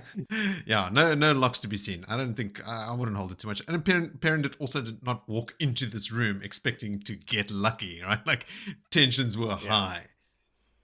Yes. But Rand didn't knock, and that was rude. And Faile's response to it was amazing. Oh, I apologize for not hearing your knock. And Rand then shuffles his feet and sort of looks a bit like old Rand again, which is cool. He gets put in his place. I like how Min pops the head around the door, sees Faile, and just goes, Ooh, I should know this is no good. Not just Min and the maidens. Min and the maidens look in. They've got enough, like, just, what do you call it? Not sense. IQ. EQ. They've got enough EQ to look at the situation and say, like, yeah, we're not needed here. Let's duck. Rand, on the other hand, demands, lead my armies to fight Illian as a master general. Yeah, I mean, we delved into a bunch of topics during that one, eh? Like, I mean, we went wild. So, Joe, is there anything that we left unsaid there from your side? No, we've said too much. God, no. Can we take some back? Please edit some of that stuff out. Can do. It was pretty funny, like seeing the image of Loyal who's trying to write in his book while carrying this huge giant axe. Like, it's comic relief. Thanks, Loyal, for that, just to like cut the tension a little bit. But that stare down between Rand and Perrin in the room is pretty tense, and just another brick in that wall of tension between them. Right when they're looking at each other, Perrin doesn't back down. He says to Rand, "They're prisoners and are no threat. They're women." You know, like, Rand, remember, they're women. We would do anything to protect them. And then after that, like, Rand asks him, like, "Oh, you're going to do something about it?" And Perrin says, "Yes, I will do something about it." Like, very clearly stating their intentions. And then after Rand leaves, Perrin thinks to himself, Rand was not really Rand anymore, it would seem. Like, it's all fun and games when he's acting all sheepish and ashamed, but like, he has changed. But Faile also recognizing, saying like, wow, like, you've got the bravery of like multiple men to stand up to the Dragon Reborn like that and tell him straight, like, I'll stand in your way if you do this. And I think that, to a way, also sort of maybe got her like, oh wow, like, this guy is, maybe she is seeing where his value systems lie, and he's in that motion, I suppose. It also gives both of them, or I can't remember if the plan for Rand and Perrin's sort of like very public confrontation, I can't remember if that was devised between the two of them or if it was just planned by Rand, but it gives the two of them very clear fodder to use in an argument in public, because they both arc up and actually get emotional about it at the time. Perrin never backs down, and Rand throws him across the room into a pillar. Yeah. Their fight is a fight. It is. It's. I think it broke a rib for Perrin. Perrin says he thinks he cracked some ribs, and his mouth is bleeding. Cracked some. Like, he was thrown. Yeah. So that's it. It is very interesting that it stems in through sort of its opinion stance. This is my ground. This is non-negotiable. I'm not breaking this. I know you are. You're not only the Dragon Reborn. You are also my best friend. And I'm telling my best friend, the Dragon Reborn, the king of everything else, that no, this is not going to happen. But not only that, he's also saying, I don't care if you're the Dragon Reborn. If you do this thing that you and I both know is wrong, according to everything we've been taught and raised on, if you do this, I will step in. Even though you are the Dragon Reborn. I don't care who you are. I will continue to defend women like I've been taught to do. And as you should know to do. Sort of like half shaming him. Rand, they're women. Like, you know what that means, right? And Rand just sort of bulldozes him. Perrin is, I suppose, the straightest arrow out of all of them. The entire ensemble of people in this. I mean, does he change at all? Takes on more responsibility, but he's still the same guy. Perrin stays closest to what we have been told a Two Rivers and Eamonsfield man would be. Like, where Matt sort of like finally blossoms into the miscreant he was always born to be, and Rand becomes the Dragon Reborn, and Wayne becomes Amyrlin Seat, you know, like they all grow in these huge ways. Perrin stays closest and in fact ends up living in and governing over the Two Rivers, you know, like he doesn't move far from the Two Rivers, either figuratively or even literally. I apologize in advance. Last recording round, I was so hungover. Yeah, you were nowhere. Days, and I was nowhere. And this recording, I feel like I've got to make up for lost verbiage. And Jody's like, my verbiage is down today. I'm sitting back. Yeah, my file size is going to be way less than yours. Well, your file size is about to get a lot bigger as you summarize the next two chapters. The first of which is chapter 7, called Pitfalls and Tripwires. Joe, please don't trip over your words as you summarize this one for us. I was waiting for something. Boo, that'll do. I can't promise anything, though. We're with old Randy. Or Rand. Rand. Yeah. Randy Goat. Randy Rand. He is holding on to saidin. He's feeling the filth. He's feeling the life. We get it. We know now. And he has a thought here. He wonders what it would be like if saidin were clean. I was like, oh, just hold on, buddy. It's coming. What are we on? Book 7? 2 more books. All right. He wonders about a lot of things, with a lot of like internal monologue. I don't even know when you start reading this chapter, like, where is he? Is he with anybody? What's going on? It's like no description about where he is, just what's going on in his brain. And he's wondering about who he can trust. This Honora Aes Sedai is with him. So he's wondering about her. She's looking at him like a bird. That's just the default, how Aes Sedai look at you, like they're birds. Why did Berylane keep her existence a secret? Then he's thinking about the rebels outside of Caemlyn. Where did they come from? How can he stop them? Or maybe he can use them? What about Savannah and the Shido? It's like the Aes Sedai. The wise ones know, but they won't tell him anything. Perrin defying him. We've just had that scene. And Faile. He's realizing that she was loyal to Perrin. Like she's loyal. She has a lot of loyalty, but it's not to him. It's to Perrin, not the Dragon Reborn. So he's thinking the same thing as well about Bashere, like his wife as well, like these Saldeans. So he has allies in Perrin and in Bashere, but their wives are off the table. They are not on his side. And then he's thinking again, like lots of like, why was Perrin so adamant to protect the Aes Sedai? And Matt? Where the fuck is Matt? I was having the same thought. We haven't seen Matt in ages. So I imagine he's still prancing around. Ibudar, trying to keep track of Elaine. Ibudar. The Lane and with Nynaeve and Tom and Karina Julian and Alessian. No, what was it? Two old Aes Sedai? Adelaus and Van Dien. Adelaus and Van Dien are there with him. The girls are looking for the Bowl of Winds, and he's trying to look for them while they use their Mask of Mirrors to elude him. Well, they haven't turned up in this stretch of chapters, so maybe in the next. What's quite interesting, Joe, in this stretch there is, and I think a bigger picture painting into the Saldaean. I think this is the first time we're really starting to understand Saldaean culture. It's like Daira in this openly, like she goes at Rand in this chapter. Yeah. Like it's he has a thought as well, like she never addresses him as Lord or Rand. Dragon Reborn or Rand. She never even names him. Just like, what are you doing? Yeah. She don't give a shit. Nope.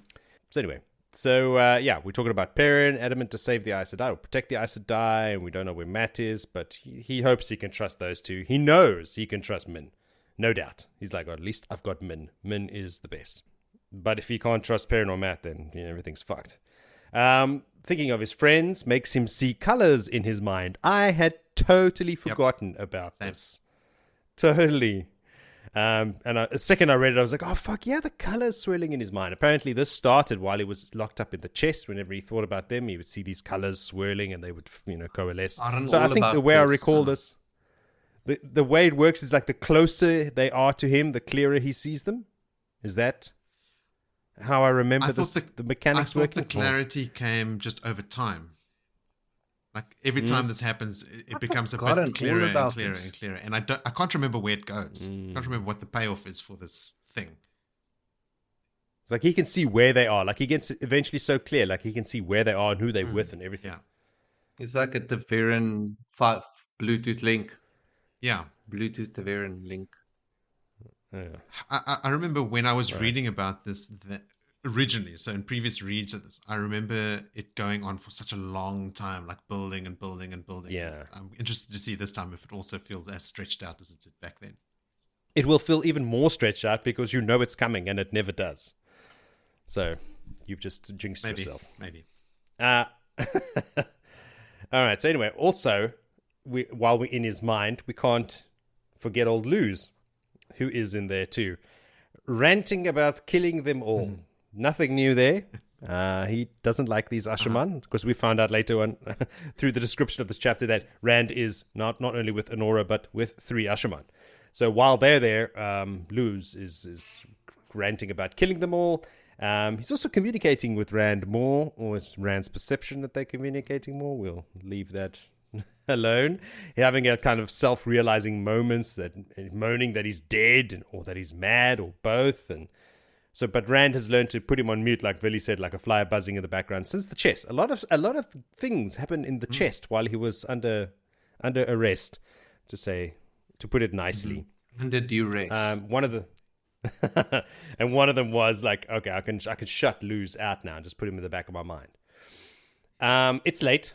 We also find out who is surrounded. When he comes out of his daze, he's also with Siuan and 20 other maidens.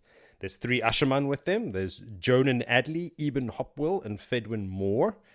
They are heading to Andor. We learn that this is the first of 3 destinations this night. One of them is super secret that not even the maidens know, but we don't know either, because in this chapter he only goes to the first of the 3. So I suppose we have to find out later.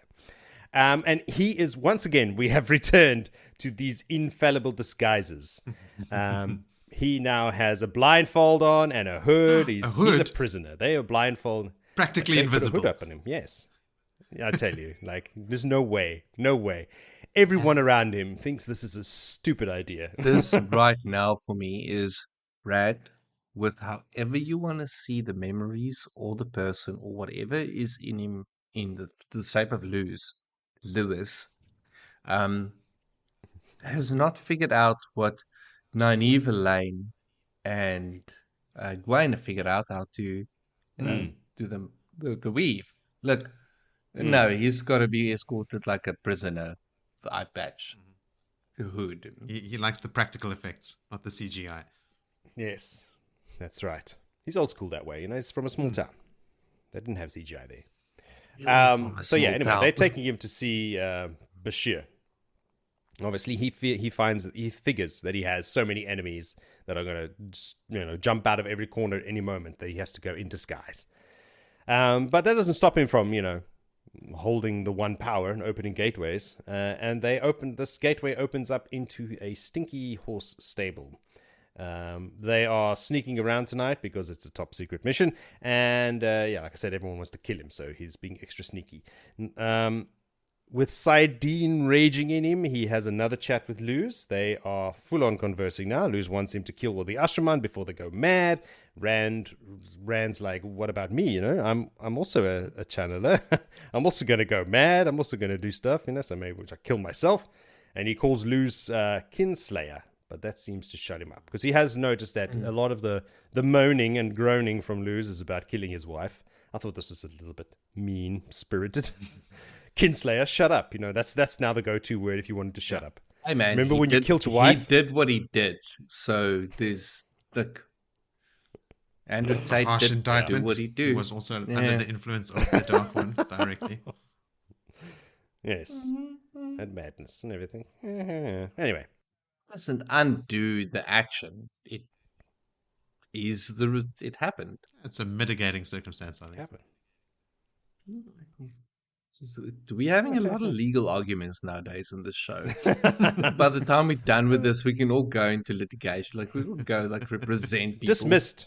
I dismiss your arguments. Overruled. I sustain nothing. Overruled. Oh, wait, there's no magic in the real world. We'll be terrible.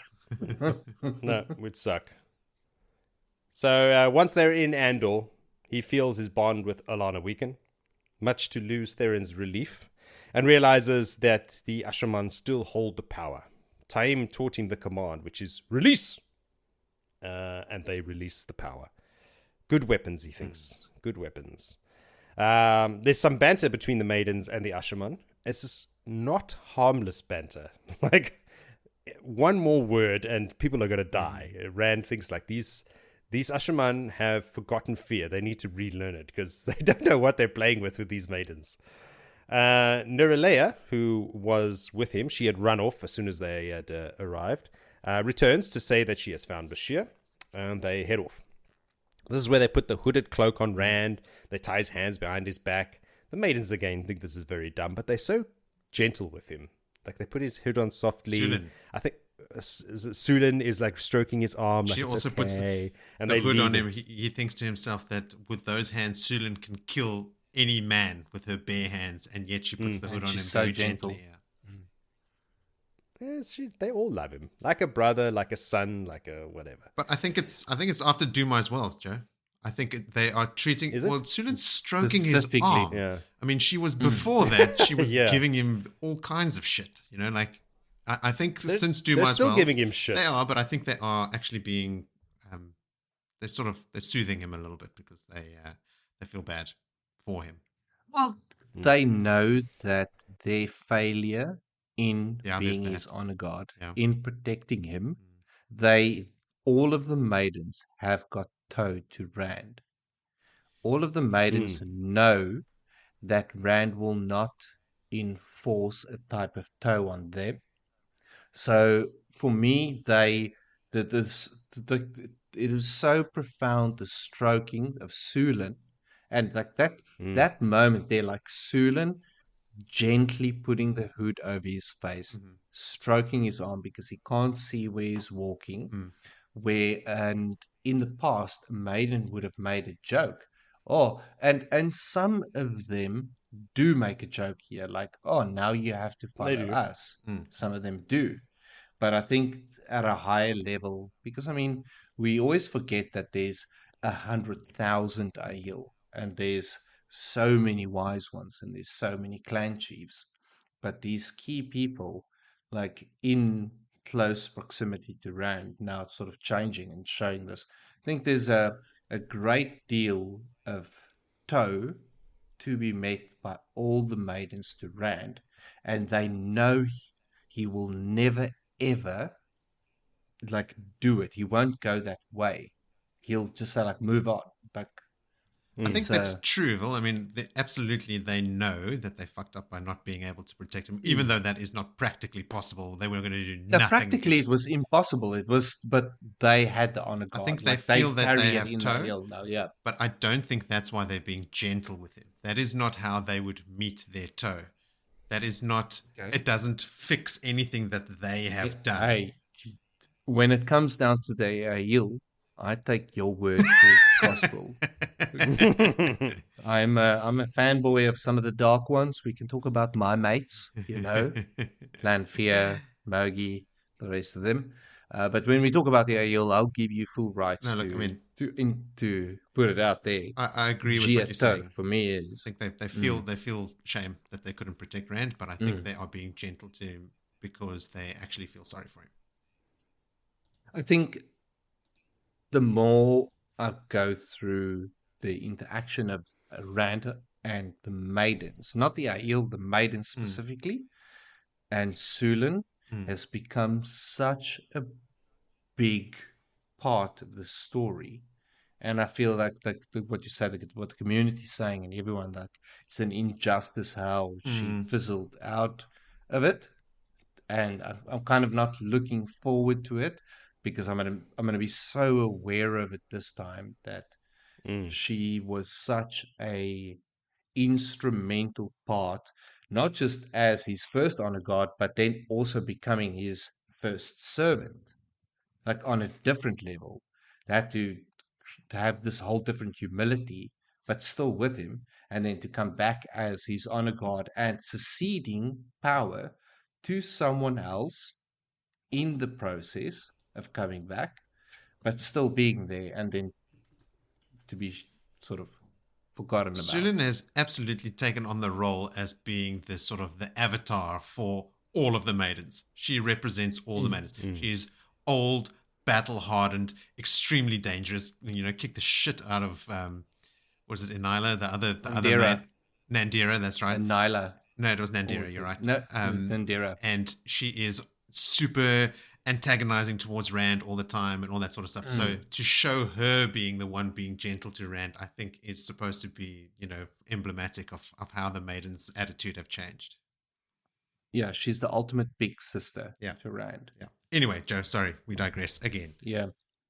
All right. So they arrive to the rooms to find Bashere and Bael waiting for them, and Rand surprisingly is surprised to see Dira there, and Melaine and Dorinda. So it's a whole family affair. Dira is pissed. Like we spoke about this, how she shows him no respect, that he took Aes Sedai prisoners. She fears that the White Tower will come down on them hard. But Melaine hears this and she's like, bring it on. We will put them in their place. If they come, we will handle it. Dorinda is worried about Colavir. She still thinks that she's dangerous, And everyone is dismissing her. This is a bad idea. But Rand dismisses her concerns as well. Rand's like, listen, she's a farmer now. Just move on. He's right, though, because apparently in the story, based on what Moritz has told me, nothing happens to her except her death. So, that's the only thing I can remember. She hangs herself. Yeah. No, she just hangs herself. So she's not a threat anymore. Don't worry about her. So, he mentions that he's surprised to see all the wives there, and the men all make the obligatory comments about keeping things from your wife. And Bashere gets off easy, but Bael gets his hair pulled and sliced with a knife. But it's just a little slice, so it's all right. It's Aiel slicing. Rand asks if Elaine has arrived, and I'm like, dude, she's on the other side of the world. She is nowhere near coming here to you. But they do have news of the Saladar army on the move. So I think they're near Altara or Murindi at this point. Nobody's quite sure thereabouts. Dio wants to know if Rand means for those Aes Sedai that are coming up, the Saladar Aes Sedai, to swear to him too. And he's like, well, if they want to, I'll accept it. But if they don't want to, they just better stay out of my way. That's how I am at the moment. Bael is like, listen, what Dira said about the White Tower coming against us. The tower has already put itself against Rand. They are enemies now, and they will come again. One enemy that's come once will come again, but Rand doesn't see it that way. He's like, Elida grabbed from my throat, and I slapped her hand away. That's how he sees it. Like, she tried her luck, and I slapped her down, and I think that's the end of it. Also, he can't afford a war with the White Tower right now on top of everything else that's going on. Let's just let the White Tower rest. Technically, the White Tower can fight the White Tower at the moment. They can deal with themselves. They also gonna deal with some internal issues before looking outward. So we call it internal cleansing. Just getting the riffraff sorted out of the tower. Yeah, let's get a whole united. It's the wheat and the tower. chaff again. Yeah. So this apparently is the room that they use for planning and strategizing, because there's maps everywhere. So Rand is at the whole time just looking at these maps while everyone is talking around him and talking about the Aes Sedai and all the stuff that we've spoken about. And just wondering why Mat is moving so slowly with Elaine and the other Saladarians. Because normally Mat is very proud how fast his band can move. And I'm like, well, there's reason for that. Because he really wants Elaine on the throne. He's got to go now. He's spent so much time sitting in one place now. He's got other shit to do. He's got things like Tear, as you might remember. Tear is an issue at the moment. Oh, sorry, not Tear. Illian is an issue at the moment. Samael is an issue at the moment. So while this conversation is all happening in the background, Davram is just learning about the High Lords. Caroline? I don't want to say Caroline. It sounds weird. No, Caroline. Caroline. and Torum and Darlin are camped outside the city. Bael is suggesting that they just kill them all. Send the spears. We'll sort them out. Dira is actually on board with that to a certain degree. She's like, more enemies. We need to deal with them now. Rand is staring at the maps this whole time, thinking about Samael and the Forsaken and getting his little fat man Ungriel back. Because you remember, he was captured. They took all this shit off him, but he's hoping that that little fat man is on one of the wagons somewhere. And that's when he catches what the others are all saying about Dylan and talking about all these lords and what. And Rand's is like, he can find, what did he say? He can find a farm for her too if she decides to take the throne. But he just heard her name. So Bashire's like, whoa. Actually, you're going to want to hear this shit. She's doing good stuff. Turns out she's doing good stuff. You don't need to send her to any farms. She's on Elaine's side. While Rand was away in air commas, many minor lords saw their opportunity in Caemlyn as they did in Cairhien, and proclaimed for Dylan at Arengel, apparently, because that's where they were. When she heard about this, she had 2 of them hanged immediately and 20 others flogged for treason against Elaine. So she is 100% team Elaine. It's so refreshing to have the High Lord of standing that isn't trying to stab you in the back. So this is all new to Rand. You've got to give him some time to get used to it. I was just going to say, Dylan spent time with Rand in Caemlyn to sort of suss him out, to see whether he is legit or not. And when Rand said he wants to give the throne to Elaine, she was like, okay, I can help make that happen. Because a lot of people are declaring for Dylan. A lot of people think that Dylan should take the throne. Dylan has a lot of sway. Yeah. So she is certainly proving herself as loyal to Elaine specifically, but by extension Rand, because Elaine on the throne is Rand's plan, and she's met him, and I think she's doing the right thing, quote unquote right thing, like what she thinks is the right thing, like backing the Dragon Reborn and the daughter heir of Andor, who should be taking the But throne. she trusts Rand in his statement that I want this for Elaine. Yeah. Like, it's not a power move for me. No. And she's a degree. piggybacking, like, yeah, okay, cool. Because I back Elaine 100%. We are going to get into the meat of this in Book 10. Most of Book 10, or what I can remember from Book 10, is this play for the throne and Dylan's participation, and Luan and all the other lords. And Pelavar, yes. Oh, God. Yeah. Like all of them. So talking about these lords, now, like 22 of them have now paid the price, 2 of them the ultimate. But there were 2, those were just the lords that proclaimed for Dylan. They weren't proclaiming themselves. Not for themselves, no. No. There were 2 lords that did proclaim themselves, one in the morning, one in the afternoon. It was Nayan and Elenia. But by sunset that same day, Dylan, Pelavar, and Luan had them arrested. And now Dylan is now regent, holding the throne for Elaine. And all the minor lords who supported Gabriel that Rand was using, because this is the point I'm making as well, have also fled the city. Rand, remember, kept those assholes around sycophants, as a ploy to, get support from loyalists for Elaine, because they would see him, farting around with these assholes, and then they would, just say, "Look at this crap that's happening. We need to stick together." And that's why Dylan and Pelavar and Luan.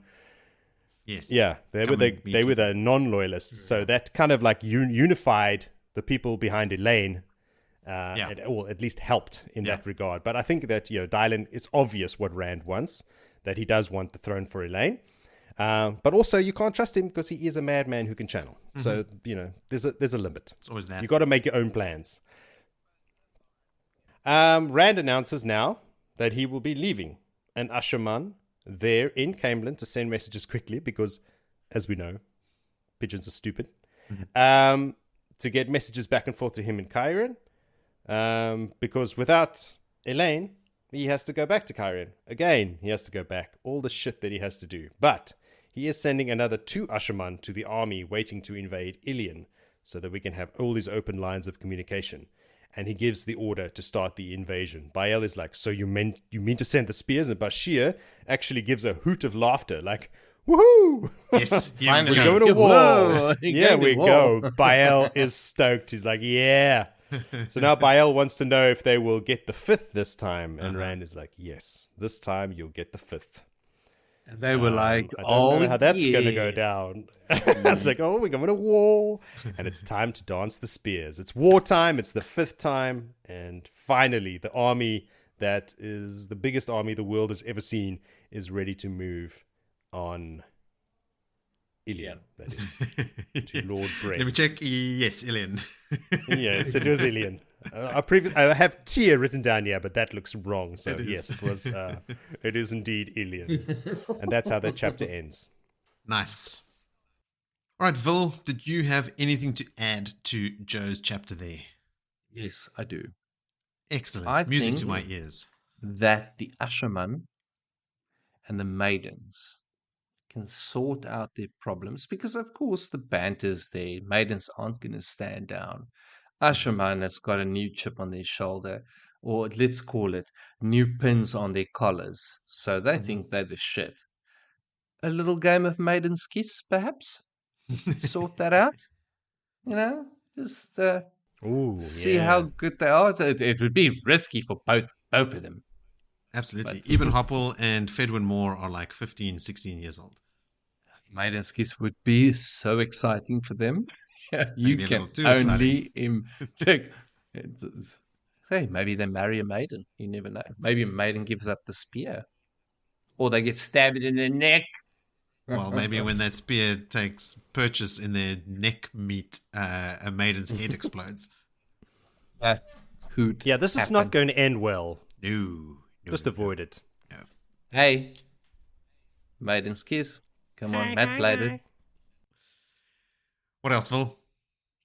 No, that's really it. I mean, I think what and I said it, I intervened. I'm very chatty tonight, so I'm just keeping on jumping in between to the point of reprimanding. But we are getting a better understanding, and I still remember when we were maybe a bit, let's call it a full volume back, when I said that when the Saldaean army rocked up, they rocked up with their wives. Yeah. And we were like, like with their wives, like Dira's there. And then now we're getting this full understanding that she is there with no fear of addressing the Dragon Reborn without title. Like, these women are the warriors of their society. And they come with their well, men. not literally. Not literally, but they are almost like the catalyst, They're like fierce. the fire starter, the fierce. They put that fire in the men to, like, they're probably Absolutely. like, oh, you just better not come back losing or even have a cut on you, because I'll not be happy if you. Not exactly the same, but similar to some of the other wives that we see in the scene with the Aiel.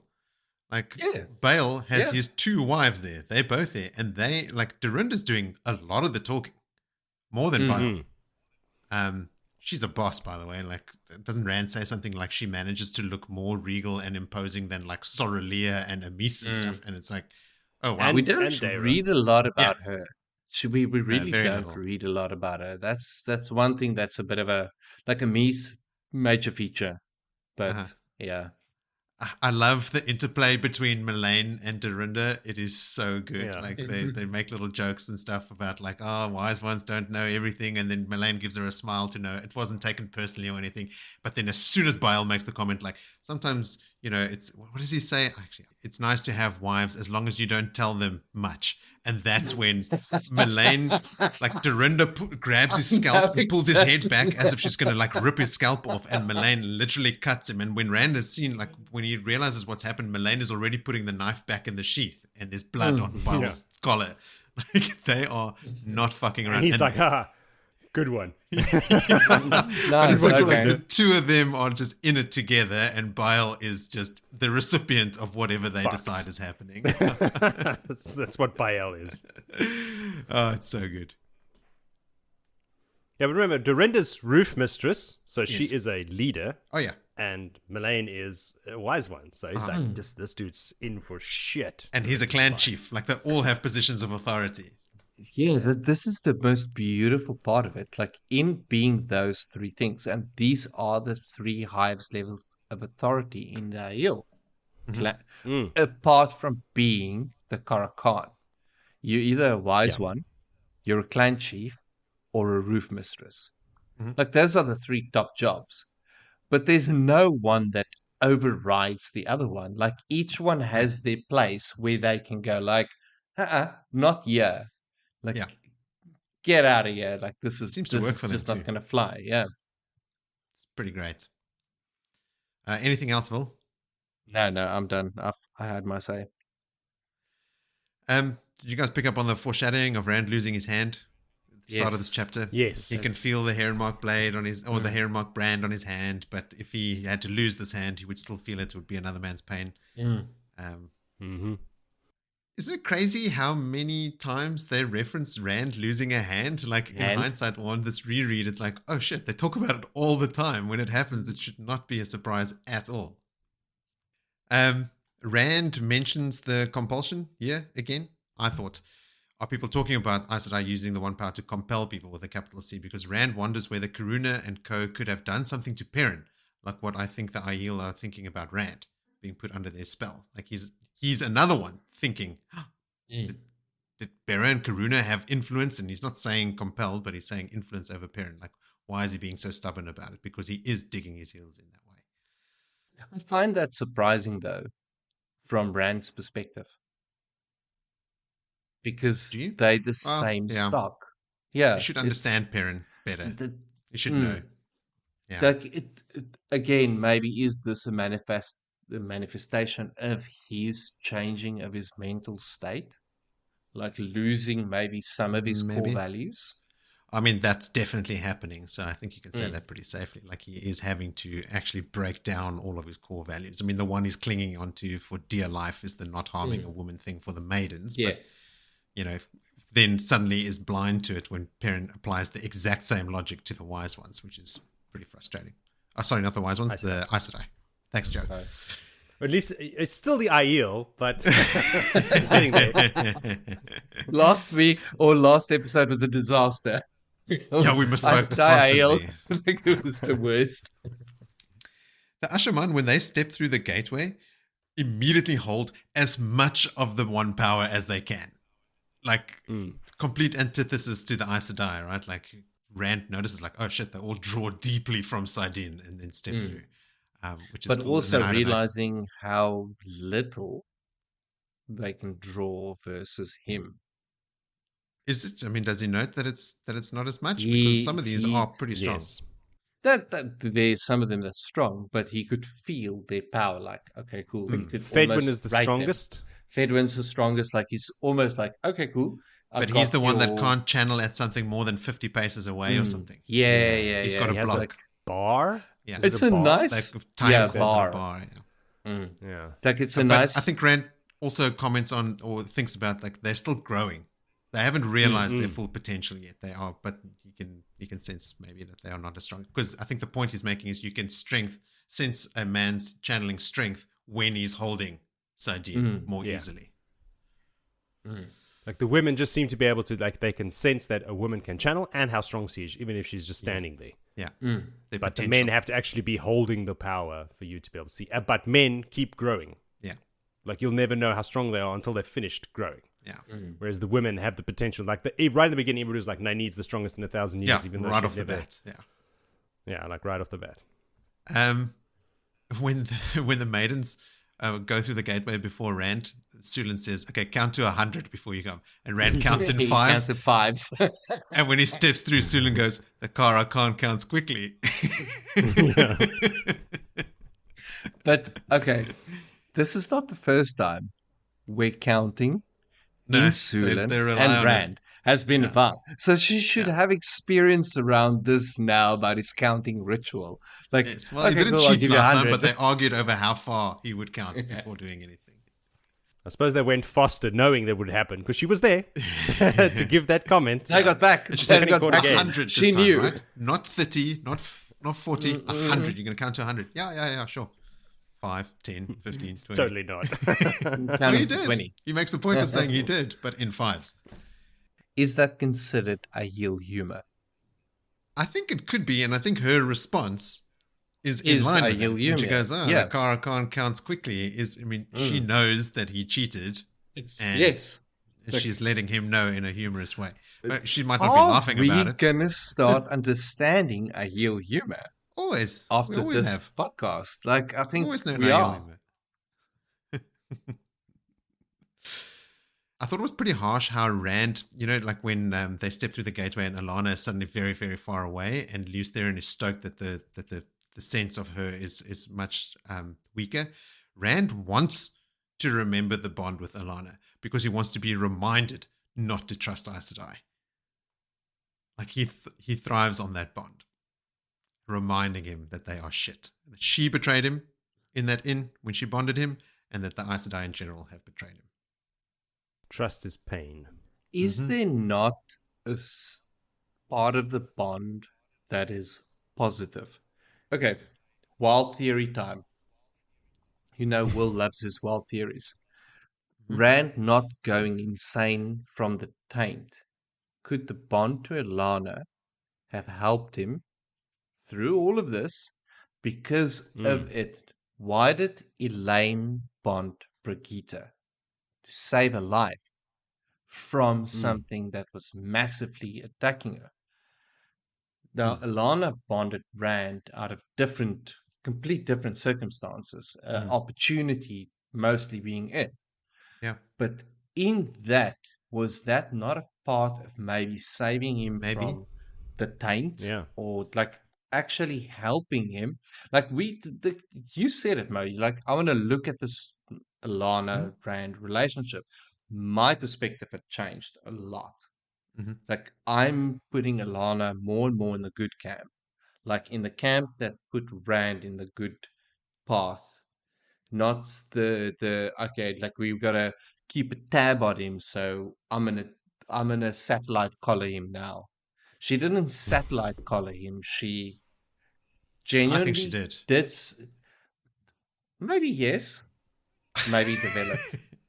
I think I want to believe that she has got his best will and intention in line now.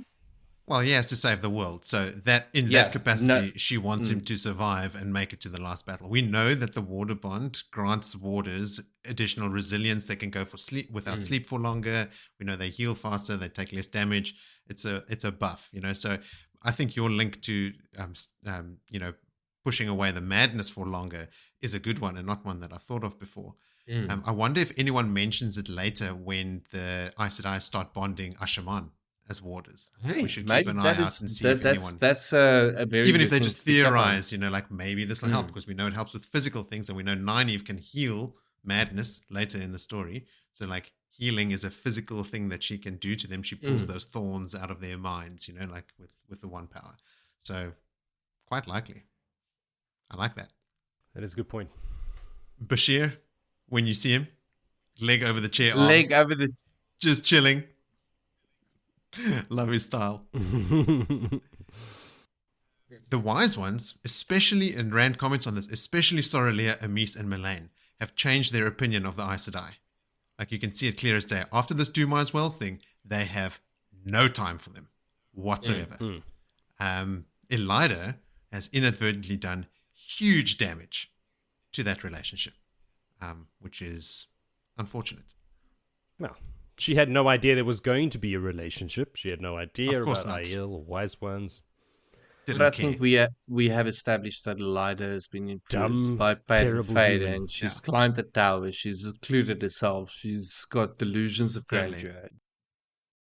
I love that Bashere mentions Matt here. Rand thinks to himself Bashere has really respected Matt's opinions about war anyway, because Matt obviously has opinions about women and gambling and all kinds of other stuff that Bashere does not ascribe to. But Bashere, one of the great captains, Rand notes, is already respecting Matt's opinion about war. And then later in this exchange, Bashere even says, I'm even trying out a couple suggestions from young Matt. Like he's sort of being like sort of buddy with Matt, like talking about young Matt almost affectionately. And that just makes me feel really good and like sort of vindicates or legitimizes Matt's skill at planning out battle. I'm gonna just say this out loud. Like, I think we need to stop vindicating or legitimizing Matt's abilities, and we all just have to accept. Like, if you don't, we are reading about the Finns and everything. I like seeing it happen in world with people that have they meet this farm boy from Eamon's in the Two Rivers, and he's going, yeah, you should try this and this. And then Davram Bashere, one of the great captains, goes, that's a good idea. I'm going to try that. Thanks, young Matt. That's right. That's fucking cool. That is like the stamp of authority. In my 40 years in the Blight fighting Trollocs, I've never considered that. Yes. Now, Bashere here makes the comment about the pigeons that I incorrectly thought was going to be in the last episode. He goes, with trade beginning again, there are so many pigeons in the air between Caerhun and Caemlyn, you could walk on their backs. That's a lot of pigeons. But I think you have to send a lot of pigeons because there is zero guarantee that any of them are actually going to get there. So, just send a lot. All you've got now is a lot of pigeons. That's all. Like, nothing has changed informational-wise. Well, you can walk on their backs up into the point where the hawks catch all them. Take the message yourself. Then it's like, walking on the pigeons' backs. Did there's an exchange here with, is it Jelani, one of the young maidens, that brings, when Rand muses to himself, I wish I had something for my throat. He doesn't realize that he's spoken out loud. And Jelani walks over, fetches him some chilled wine, brings it over to him, and she looks like she's about to crack a joke or something. And then all she says is, Kara Khan. And then she walks back to the other maidens and she blushes, and then someone says something in hand talk, and all the other maidens are sort of like snickering. Did she get Taverin there? Yes. I don't know. Completely. We'd have to understand what was said in the Maiden Hand Talk, which we never will. So, God damn it. I was hoping you guys had some insight. If anyone can translate that hand talk, let us know. We can't translate the hand talk, but we can look at the person that it is. Like for Jelani, she's been known to be quite the hard one. She's the young one, isn't she? Yeah, she's the young, chirpy, like pushing around, witty. Like not the one that would all of a sudden be a servant. Like you'd not put her in the shoes of going to fetch him a glass of chilled wine. That's Siuan's job. Siuan. But no, well, I was going to say that goes for all the maidens. You wouldn't expect any of the maidens to wait on Rand at all. Maybe that was the joke. That's what I'm thinking.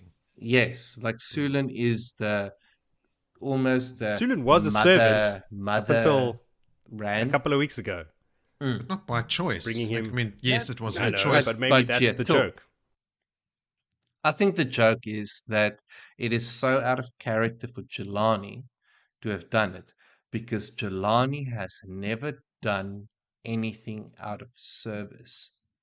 I think, Willie, you halfway on what I'm thinking, and that is, it is uncharacteristic for any maiden. I don't think Jelani specifically.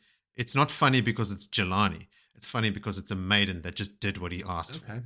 And I think the other maidens are laughing. No, because the maidens have served him food and made him eat it. Yeah, as mothers, right? So they brought him soup and stuff when he was sick, and they brought him stuff because they were like fussing over him. Not because he said, I want food, fetch me food. They would fucking laugh him out of the room. Fair point. That's the scene. That's right after where Davram goes, well, I suppose if no one's bringing me a drink, I'll get it myself. And that's when he sits down in the chair and puts his leg over the... Yeah. Often enough, I'll get my own fucking drink, will I? We say we just cannot agree on this. We put it out to the ether. Do you think viewers, listeners, followers, viewers, thank God there's no viewers, friends, do you think Jelani brought Rand a cold drink because he's Taviran, or any other reason?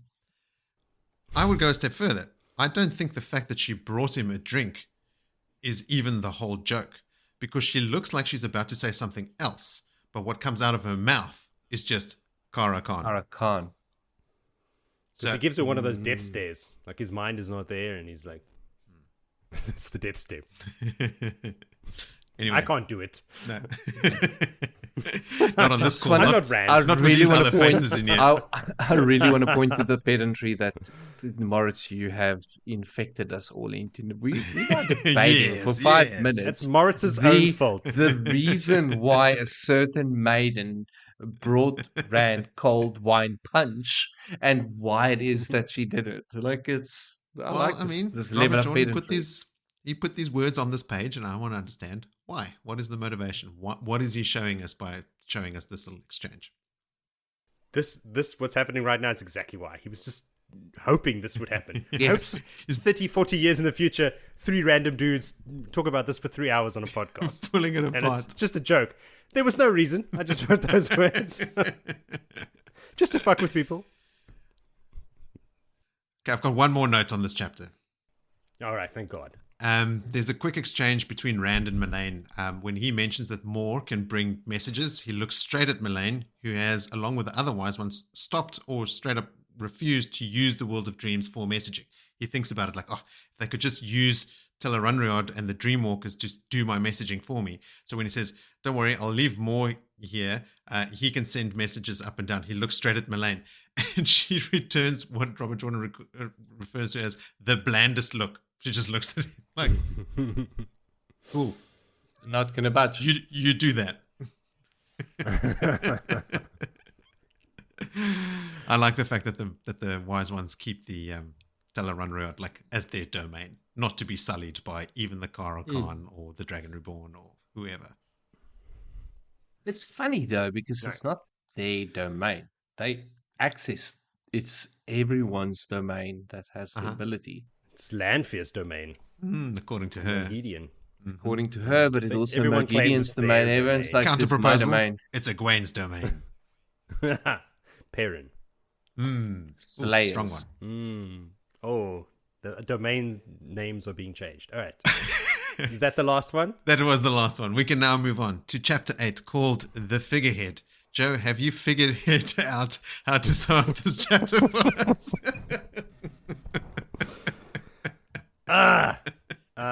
Sure. Oh, I was dreading delivering that 1, 2, one. 3, 4, 5 sentences. Okay, for this entire excellent. chapter. Let's go. Brilliant. Billy's broken. We're back with Egwene. She is having a meeting late at night with Sheriam and is Billy okay? With Sheriam and with Siuan and with Chessa, who's always there for some reason. The reason is Chessa's comments that she is allowed to freely make unsettle everyone else around Egwene, which is why she keeps her around, so that she can take advantage of unsettled Aes Sedai. But there's trivial things that she's talking about, and Sheriam's not giving all the information. If she only would let her know all these things, because one of the things she discovered is that right before she was raised, or right after, I can't remember what the deal was here. The Saladar Hall, had sent 2 sisters of every Arger except the blue, because they know that those won't be welcome, back to the tower to be infiltrators. And Egwene is only finding out about this now. I don't think if we know who these people are, I don't have their names on me right now. Oh, right. It was left a few days after Leane and Siuan arrived in the thing. They found out about the Moghedien being manipulated by the Red Arger, so they sent these agents back to the tower to start spreading those rumors. I did actually have it written down. Sheriam is trying to sneak around and avoid answering all these questions, but Egwene forces her throughout this conversation to tell her what she wants to know, and we find out that is why, to go and spread the rumors about the Reds and Moghedien and whatnot. So Siuan, at this point as well, realizes that everybody was worried, like why won't you say anything? Why was it kept a secret? Nobody wants to admit that there is Black Arger, that the people that they sent, the people in the hall, all of these people, any one of them could be Black Arger, and no one wants to talk about it even after 3,000 years. And I was thinking the other day, I think it was yesterday, thinking about the Black Arger, as you do. In the beginning, we actually did a count. Jody. on those moments, just text me. It's like I'm thinking about the Black Arger. Just text you. Just thinking about the Black Arger, Bill. Yeah. Any insights? Yeah, I'll lead you. Cool story. I'll take it under advisement. But we discovered what? They were more than a third of all the Aes Sedai? Is it something that ridiculous? No, it's not that. Are black? It was hundreds. But I'm telling you, it was at least 33% of all the Aes Sedai in the world are Black Arger. Something ridiculous. Way, way more than you would possibly imagine. So, yeah, the fact that the people that are sitting there right now, Sheriam, and people that were sent off, there's a 33% chance that one of those people is Black Arger. So they are correct in their fears, but no one, of course, wants to admit it because there's supposed to be no such thing. 21.5%. 21.5. In total, there are 204 out of 950 that are Black Arger. Okay. So 21.5% chance. It's still 1 out of every 5 Aes Sedai is Black Arger. That's fucking crazy. That's a huge amount. That's rough. Which makes me, this is the thing I was thinking about yesterday, which makes the White Cloaks right 20% of the time, which is a pretty good strike rate for them. You would think that they were idiots all of the time, but no, only 80% of the time. 20% of 0 is still 0. If for every 5 Aes Sedai that they capture and kill, one of them is Black Arger. Mm-hmm. We're still waiting for number 1. They had that Caemlyn that was already dead. That was already dead, exactly. They hung after she was dead. And she wasn't Black Arger. No. All right. So Egwene is pressing the issue. Egwene is still pressing the issue about how much trouble this would cause if it came out and blah, blah, blah, that you've sent all these people away and some of them might be Black Arger, blah, blah. And she feels a sharp pain followed by the feeling of hope from Moghedien through the bracelet that she is wearing. Because she actually clips it on under the table, then puts a hand on top of the table, and Sheriam notices it. And I think this is a huge dropping the ball there by Egwene. Yep. She's like, oh, that's the same one that Egwene, Elaine was wearing along with Nynaeve. And she's like, oh yeah, luckily I can lie and say it's because it was a going away gift when they left. They gave it to me. It's a friendship bracelet. She realizes. Come on, man. Friendship bracelet, exactly. So anyway, through the friendship bracelet, she feels Moghedien being released from her collar by a man who can channel. And that's the end. It's all cut off. So she's like, oh my God, stands up and goes, I need to get some air. Also very suspect. And she goes off to investigate. Getting to the tent, finding her gone, she realizes that a man who can channel has freed her and assumes correctly that it was one of the Forsaken, but that it was a man who got into the grounds and freed Moghedien. And that's basically what happens in the chapter. The end. Bill, what you got? Just a continuation of that story, man. It's not much. Yeah, next chapter goes into more detail. Yeah, wasn't a detailed chapter. The next is the investigation. We're sort of like just setting us back to that event, like we discussed at length at the beginning here. Like, okay, everyone, you think you've been going ahead from Dumai's Wells and marching on Illian? No. Let's go back. Let's go back to this event. Yeah. I think that's what Jody forgot to mention. We like rewind.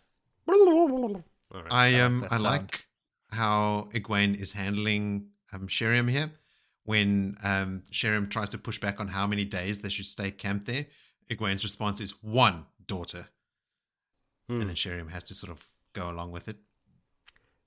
Yeah, she's like, maybe 4 or 5 days. It's like, no, 1. One daughter. And she uses the word daughter to remind her who's in the position of authority here. Egwene had headaches after she was attacked by Lanfear. Remember, like, that was part of her sort of like her recuperation and sort of her convalescence was like she was getting these headaches, and we ascribed it to like she wasn't sleeping properly because she was supposed to be getting rest, but she was spending all the time in Tel'aran'rhiod, which is not restorative rest. They make a point of explaining that often as well. Like, is Halima having an effect here yet? Because immediately after Egwene thinks of the headaches, she then thinks about how the only sitter she can trust is Delana. She doesn't think of Halima at all. Halima does not feature in Egwene's life yet. But she thinks about Delana, who is the Aes Sedai that Halima is controlling. So she's in the same thought. She's like, I've got these headaches, and then the only Aes Sedai I can trust is Delana. So I don't know, Do you think it's compulsion? Robert Jordan? No. Later, Halima is giving Egwene headaches. Straight up. And I think she's already started. That's my question. Is this a Lanfear headache and Robert Jordan just drawing a connection between headaches and Delana and then Halima?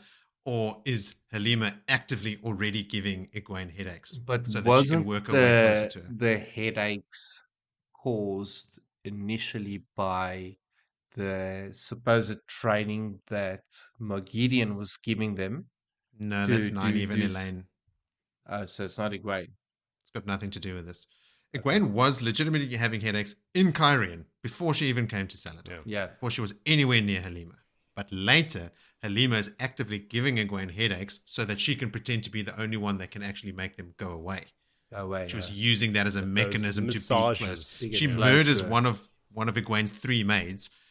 She murders one of them so that she can take that position, and then like gives her these like head massages that magically, quite literally, takes her headaches. Maybe it's starting now, yeah.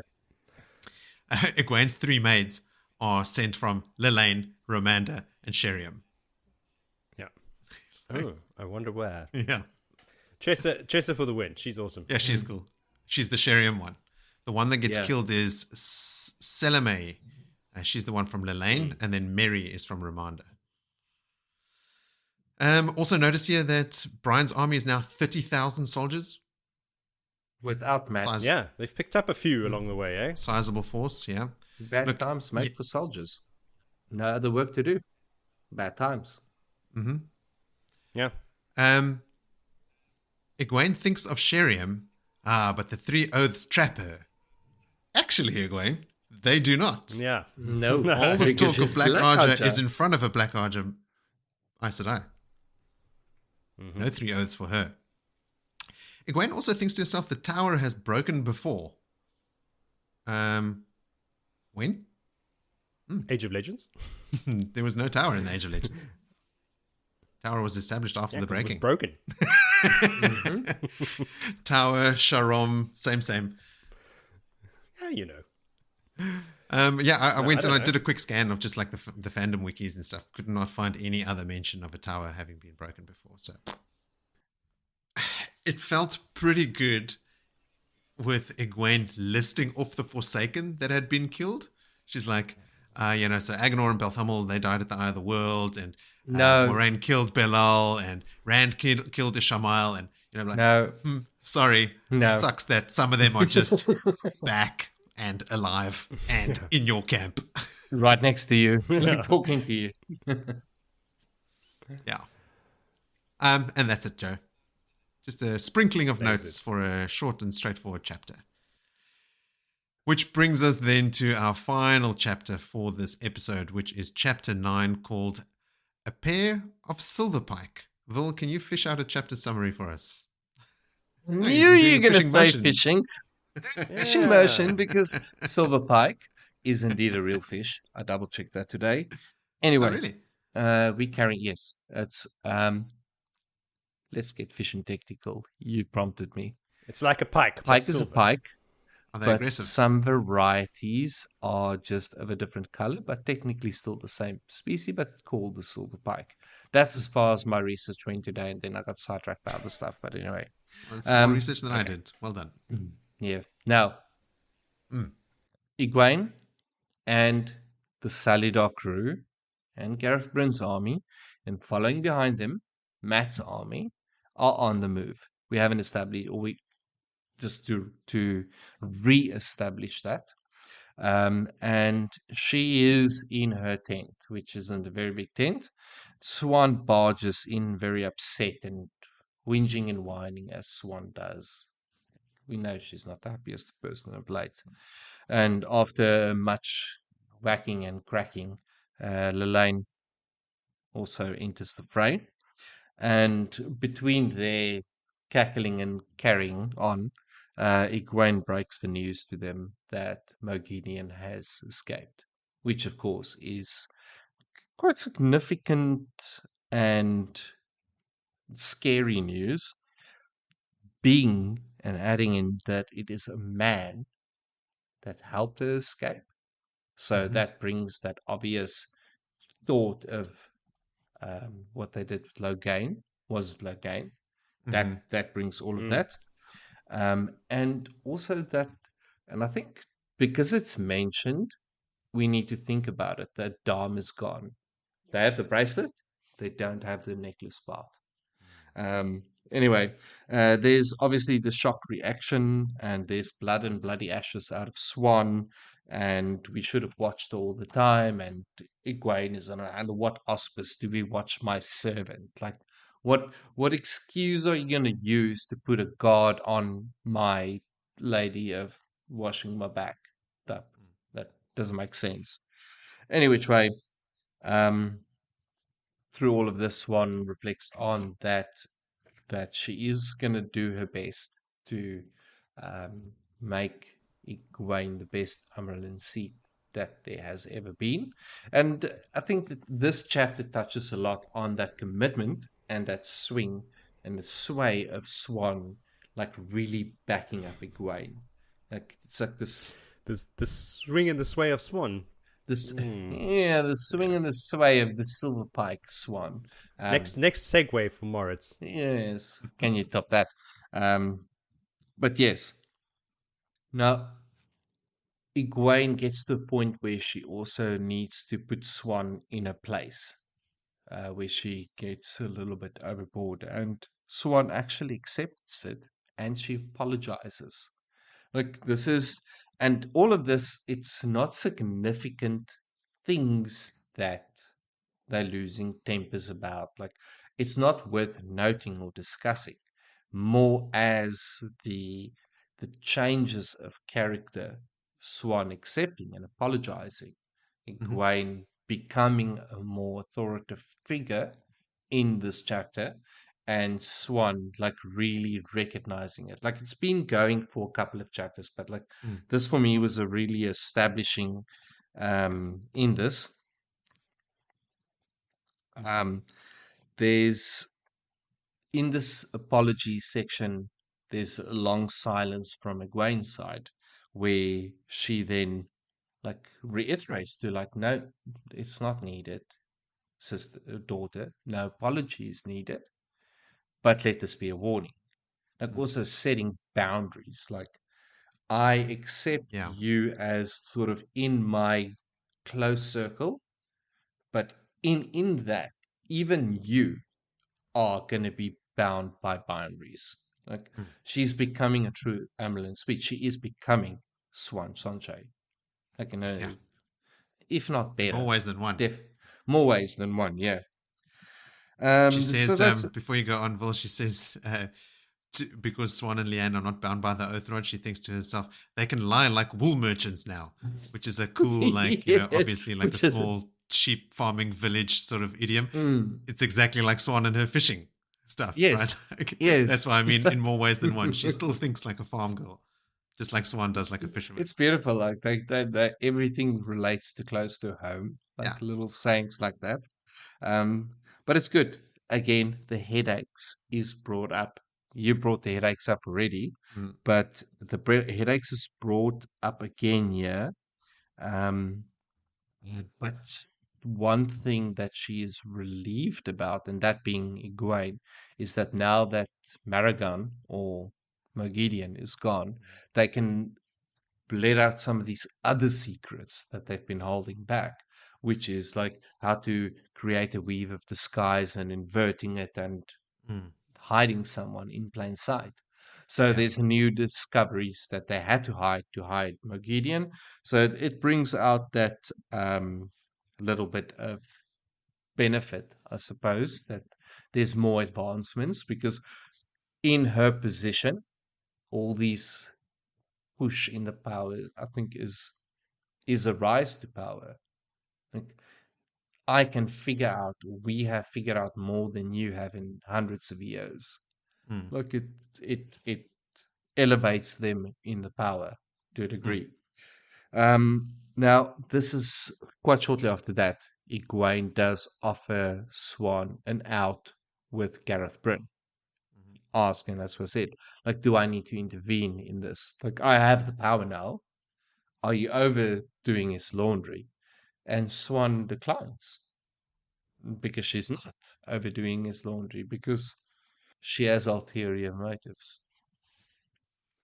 She also says that the oath she gave, if you follow it verbatim, is that she would work off the debt. Yes. That's her reasoning. That's why she says she will. We know that there are also other reasons, but she has a very glib answer for why that would be. Anyway, long talks are followed after this point about getting dressed and getting ready for sleep, but Egwene can't sleep, and she is reflecting on everything and decides to go out for a walk. And as she goes out for a little stroll in their encampment, there's a gateway that opens and some sisters come back. So now it's just introduction to that. Now sisters are traveling with gateways. And also the introduction of skimming and traveling, which is a big thing. We can now go and we can come back. So it gives Egwene this opportunity to what she did and what ran, the bringing together. We can now go to what we know, and we can come from what we don't know. Mechanics. I'm trying to understand it. Traveling and skimming quickly becoming now massive plot devices, right? Okay, the Saladar Aes Sedai are they're skimming out and they're traveling back. Rand is setting up Asherman to travel via Gateway. He's jumping through gateways left, right, and center, and has been for some time. But now, a lot of other people, Taim is recruiting using gateways. Traveling is now very much a thing. All right. Message from Caemlyn is then delivered, and Caemlyn. We are well settled at the inn of which we spoke, and we have met with a wool merchant. All right, let's decipher that. Who could the wool merchant be? Righty on. Moving on. He is a very remarkable young man. I would say that too. Everything Nynaeve has told us. Everything? Still, he is courteous. That is not true. That's a big giveaway for Egwene. courteous. It's like, what? Yeah. What? No. What did I say? Red Yeah. flag. Red flag straight up. He's courteous. I think he's somewhat afraid of us, which is to the good. It will go well. You may have heard rumors of men here, including fellows from Saldaya, the Ashramat, of course. The rumors are all too true. That sounds less panicked than it should. I fear, but we have seen none of them and will avoid them if we can, because they're told to avoid them. If you pursue two hares, both will escape you. Shrug. Can't focus on Taim and the Ashaman and Rand at the same time. Focus on Rand. Focus on ignore Rand. The Ashaman for Okay. now. Forget them. Perrin and Illian are here too, with a number of young women from the same region as the wool merchant. Okay, we know about all the girls that are going to the tower. I will try and send them to you for training. So they're being diverted to the Salidar Tower. Alana has formed an attachment to the wool merchants, which may prove useful, though it is troubling too. Yeah. Don't need to say much about that. This is not exactly code, right? No. This is No, it's as far as codes go with Aes Sedai letters, this is pretty straightforward. she I was reading names this Perrin thinking, and Illian. Like, This is very badly written. yeah. Except for this part. This part is not badly written. It is completely wrong. All will go well. Anyway, so Egwene that picks is that apart. Yeah, she picks it apart as well as we can pick it apart. Rand, courteous, blah. That's a Egwene says as much. reaction to that. All right, she is questioning this bond. Like, what is this bond of Alana? Like that tickles Egwene, and I think it comes from Egwene being sort of still romantically attached, detached from Rand. Like to hear there's another bond, and then also thinking Elaine and all of that, supposed, because she does mention that she doesn't trust Alana, and that Elaine would kill her if it's a sexual bond. Mm-hmm. So she acknowledges She thinks that. Alana would try to bed Rand and that he'd be clay in her hands. And my note was that I can't help but feel like a bit of young Egwene in that assessment, sort of like protective over. Yeah, Rand. very, very much, very, very much. Alana's a green, right? Like, how does she know that Alana is going to be all sexual with Rand? Is it because she's a green? So she's assuming. How well does Egwene really know Alana? Alana took, again, we had a lot of negative, even me, I've had a lot of negative like response to Alana's bonding of Rand. But she did a pretty sharp thing at the moment that she could. She's probably being the most Aes Sedai in what Aes Sedai do, control and manipulate at that moment. Even though the Aes Sedai themselves equate bonding a man against his will to rape. The Aes Sedai institution does not condone what Alana did at all. But what she did do is very practical and pragmatic. It does serve a very real purpose. Her own, it doesn't have Rand's best interests in mind necessarily, and I don't think it did. No, I think it was to have a hook in him, to tie another string to him. Anyway, I suppose the Alana relationship with Rand will be one of those that becomes quite scrutinized through all of this now. So I guess we'll expand on that ad nauseum. Yeah, ad nauseum. Now where was I? We've got Leanne. she informs Egwene to place the trust that you put in Mirana to do what she needs to do, which is sort of, I suppose, just good advice. Like, if you've given some sisters something to do, let it do it. Trust that it's going to get done. You can't micromanage 300 Aes Except Sedai. Egwene did not place that trust in Mirana. Sheriam did. No, Sheriam did. Quite right. There's a mention of the letter that Elida has also written to Rand. I'm not going to... Alviarin. Oh, Alviarin? Both. Rand got a letter from both. Egwene has, I feel like, mentioned at previous time that Rand thinks Alviarin is his buddy. And here she mentions and I was confused with it because I didn't think that Egwene was there when he got the letter from Alviarin and Elida. She was.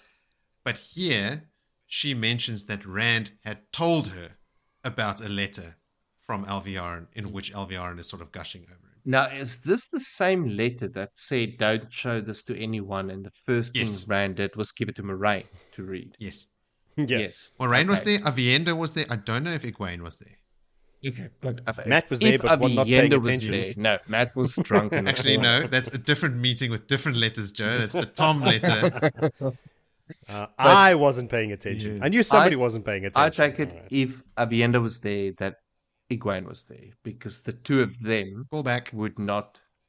Go, you go. No, not that she was there physically, but whatever is translated and seen by Avienda would be relayed to Egwene through their sister bond. In this chapter, Egwene says Rand told her about a letter from Alviarin. Okay. We'll take it like that. I mean, I'll go double check, but that's what I have in my notes. All right. Then we get down to some laws, which is not insignificant. No. Sometimes, you think about, okay, we're just going to quote some laws, and because laws are there, and then you think like, yak, yakety, yak. But this is quite significant. The Caemlyn seat being valued with the White Tower itself, as the very heart of the White Tower, she must not be endangered without dire necessity. Therefore, unless the White Tower be at war by declaration of the hall of the tower, the Caemlyn seat shall seek the lesser consensus of the hall of the tower before deliberately placing herself in the way of any danger, and she shall abide by the consensus of that stance. Very important. Riveting listening. That's It's sorry, I'm a poor reader, but it's dry because it's the law. It's the law. It's so, but analyzed and broken down, we know what's going to happen. Like she sees the gap in the law, which is beautiful. Like it is. There's an even more telling part. She hasn't had the idea yet, but a bit later on, she's thinking to herself, even the declaration of war would take a lesser consensus of the hall. And then she thinks, if only she could achieve, and then she's interrupted. Like she starts having the thought about the way that they dupe the hall. Oh, she is a smart cookie. Like don't get that wrong. We've spoken about this sort of event before, and I was looking out for it, and I couldn't remember if it was Swan's idea that she had Egwene play out, or if it was Egwene's idea. In fact, I always thought it was Swan's idea. But here, now reading this, knowing what was coming, Egwene.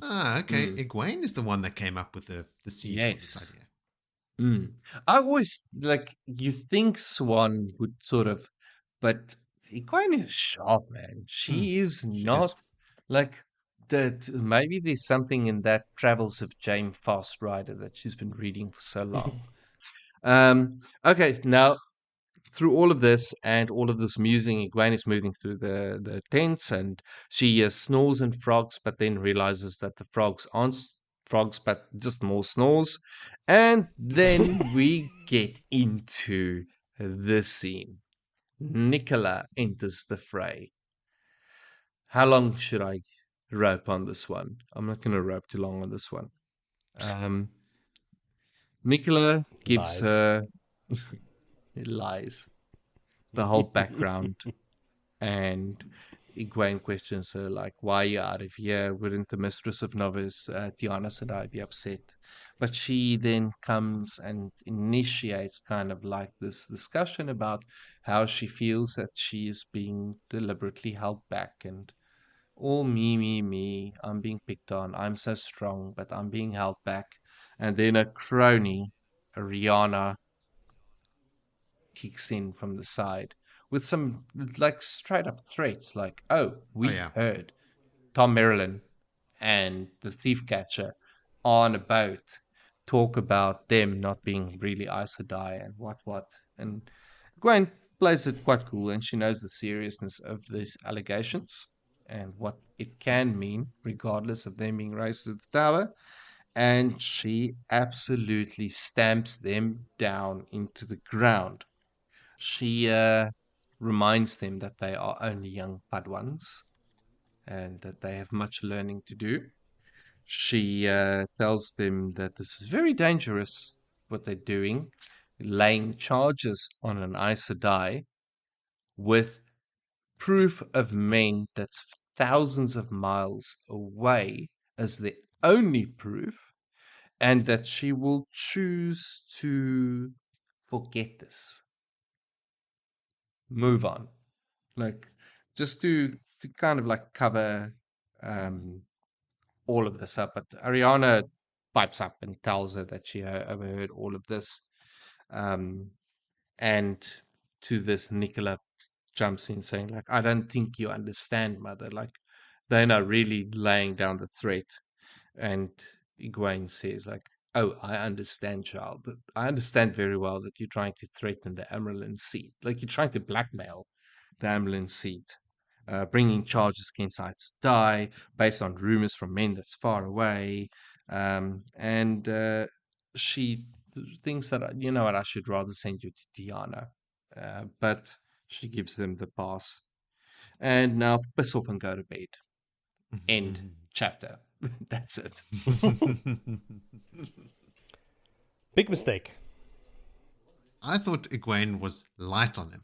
I wanted Egwene to they're described as being afraid, and like suddenly they realize, oh shit, what we are doing is actually folly, and but Egwene's words seem very calm and measured. I wanted Egwene to put the fear of the Dark One in them and really but at the same time, she doesn't want them to take it further, and she muses on that in the sense that she's like, if they just take it one step further, just beyond her, like even if it's just a story, like the consequences is so dire that you don't want it. She's got to neutralize it, and I think it's like the coming with a heavy hit first, and then, but I'll forgive you, and piss off and go to bed.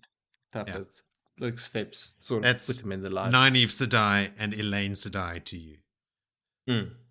Yeah. Because Areina is just using their names and being all uppity. Well, all uppity to Egwene as well. Like, they are being really cheeky little bitches. Egwene noticed that she also mentioned something like Areina's kind of unpleasant and has sometimes been prone to flirting aggressively and it's quite unwelcome. Did she mean that Areina's flirting with Egwene? Areina seems I didn't catch that. Like a little bit of a tomboy. She's probably like... She is. She's super into Nicola. And she's also super into Birgitte. And remember, Areina can't channel. She's not a novice. Nicola is a novice. And when Nicola runs away, now we've established here that Nicola doesn't want anything to do with Egwene. She's super ambitious. She wants to grow fast, right? When she goes to the tower, Areina goes with her. And I think in the Wheel of Time Companion, it says she wants to be her warder or something. The intention is that she's going to be Nicola's warder. We know what we think about Areina. She's and the bits. Nicola. Yeah, Nicola's also. Yeah, it's a this leniency from Egwene is a problem. It's a problem now that she didn't do anything about this now, and it was also a problem when she didn't punish Siuan. Swan said, like, from what I said right now, you had every right to give me a penance and everything. And Egwene is like letting things slide, and it's not, because she's still thinks of herself, as a farm girl to some degree. She's trying to grow into the Amyrlin. She's not there yet, and this is a problem. The thing she says to Nicola, Joe, is she actually understands Nicola's point of view. Nicola is coming to her not because she just wants to be a bitch about it. She's coming to Egwene because she really wants to learn, and she senses her own potential, and she wants to go faster. And she keeps saying to Egwene, I just want the same opportunity that you had. You were able to grow really, really quickly, and that's all I want to do. And Egwene says she can understand that. Her inner monologue is, I understand what Nicola is going through, and that's why she's like calming her down, saying, child, I understand, but this is going too fast. And then she goes, but you did it. She says, well, and then she thinks to herself, what Sheriam did to her is called forcing. And it's very, very dangerous. And I was wondering, like, what forcing is she talking about? Is she talking about sending Egwene out in the world to, like, hunt Black Arja, or to, or is it specifically to channel more and harder, which I don't recall Swan doing? It's the one thing Egwene says Swan was actually truly sorry for, that she actually said, I should not have done that. That was a mistake. I should not have pushed you. And it was sort of given this name of forcing, which was not something I'd heard anyone use before. Yeah, but look, she's got her reasons, but she's still being too lenient. The reason, one of the reasons that she says herself is that the punishment for Nicola would be so severe that all her potential would be lost. She sees her potential. They mention her foretelling. They mention her being able to see Tevirin and her strength and the rapid pace and everything. So she's like, if she reported her and punished her and explained why, she'd probably be kicked out of the tower. They would probably make sure that she knows enough and then kick her out. Like, she doesn't hurt herself or somebody else with the one power, and she doesn't want to do that either. And recruiting is a priority for Egwene. She says here that 10 times as many novices now study in the camp as had in the tower in years. What a fucking no-brainer. Just in the camp. And just like now, recently, 10 times as many has been in the tower in years. So they are, because they are actively recruiting, and they've opened up the novice books, right? Like, they're not discriminating for age. Nicola is a bit older. She would not have been accepted as a novice in the tower. And that made me think, like, are the Aes Sedai purposefully keeping themselves somewhat elite? If the most powerful naturally rise to the top within the Aes Sedai, as we know their power structures and their hierarchies dictate, right? Like the most powerful channelers. If they find more channelers, is the likelihood of finding a channeler stronger than yourself increasing, and therefore potentially threatening your position as a sitter or the Amyrlin? So like the people at the very top, would it be in their best interest to slow down the collecting of Aes Sedai so that they can retain their power? Because they live for a long time, so they'll hold that power for a long time. Before all these signs of the dragon being reborn and all that sort of stuff, life was just going ahead as normal, and the Aes Sedai were sitting at the tippy top of that thing. So maybe it was in their best interest to actually keep recruitment low. You don't want 5,000 Aes Sedai if you can have just 950 and maybe be in charge of that 950 instead of being a mid-level within the 5,000. Possibly. We've learned that Aes Sedai are not as great as we used to think they were. The wise ones can attest to my words. And quite possibly, for their own motives, this would have been a thing. Anything else, Joe? No. Done and done. I enjoyed this chapter, Vil, specifically because of how Egwene is growing into that Amyrlin role. So a big takeaway for me here is how she's dealing with Sheriam and how she's dealing with Swan. Oh, all our characters are growing now, big time. It's great that Swan, like, even after that little altercation where Egwene calls her out on her behavior, when Swan then after that has transpired, she talks to her and she's like, if I could make a suggestion, and then stops. She waits for Egwene to give her the nod, and then she gives the suggestion. Like, everything we've read about Swan makes that the most impossible scene we've read in the series so far. Like, that is so against her character, and it is cool to see again Swan, this really strong character, give Egwene that respect, and how that means for a reader you can automatically transpose the respect that you had for Swan onto Egwene. Like, yep, she's legit. Yeah. The wise ones have stopped giving Egwene much info beyond the fact that Rand is alive. There's the wise ones with Egwene, and they were tight. So, again, that damage between the wise ones and Aes Sedai that Elaida inadvertently caused is big. Yeah. Spills over to both camps. There's no distinction. They paint everyone with the same brush. Yeah, that's pretty much it. We've covered everything else I had notes for here. Oh, the one last thing I had was Areina refers to Siuan as the Sanche woman. Exactly like Elaida.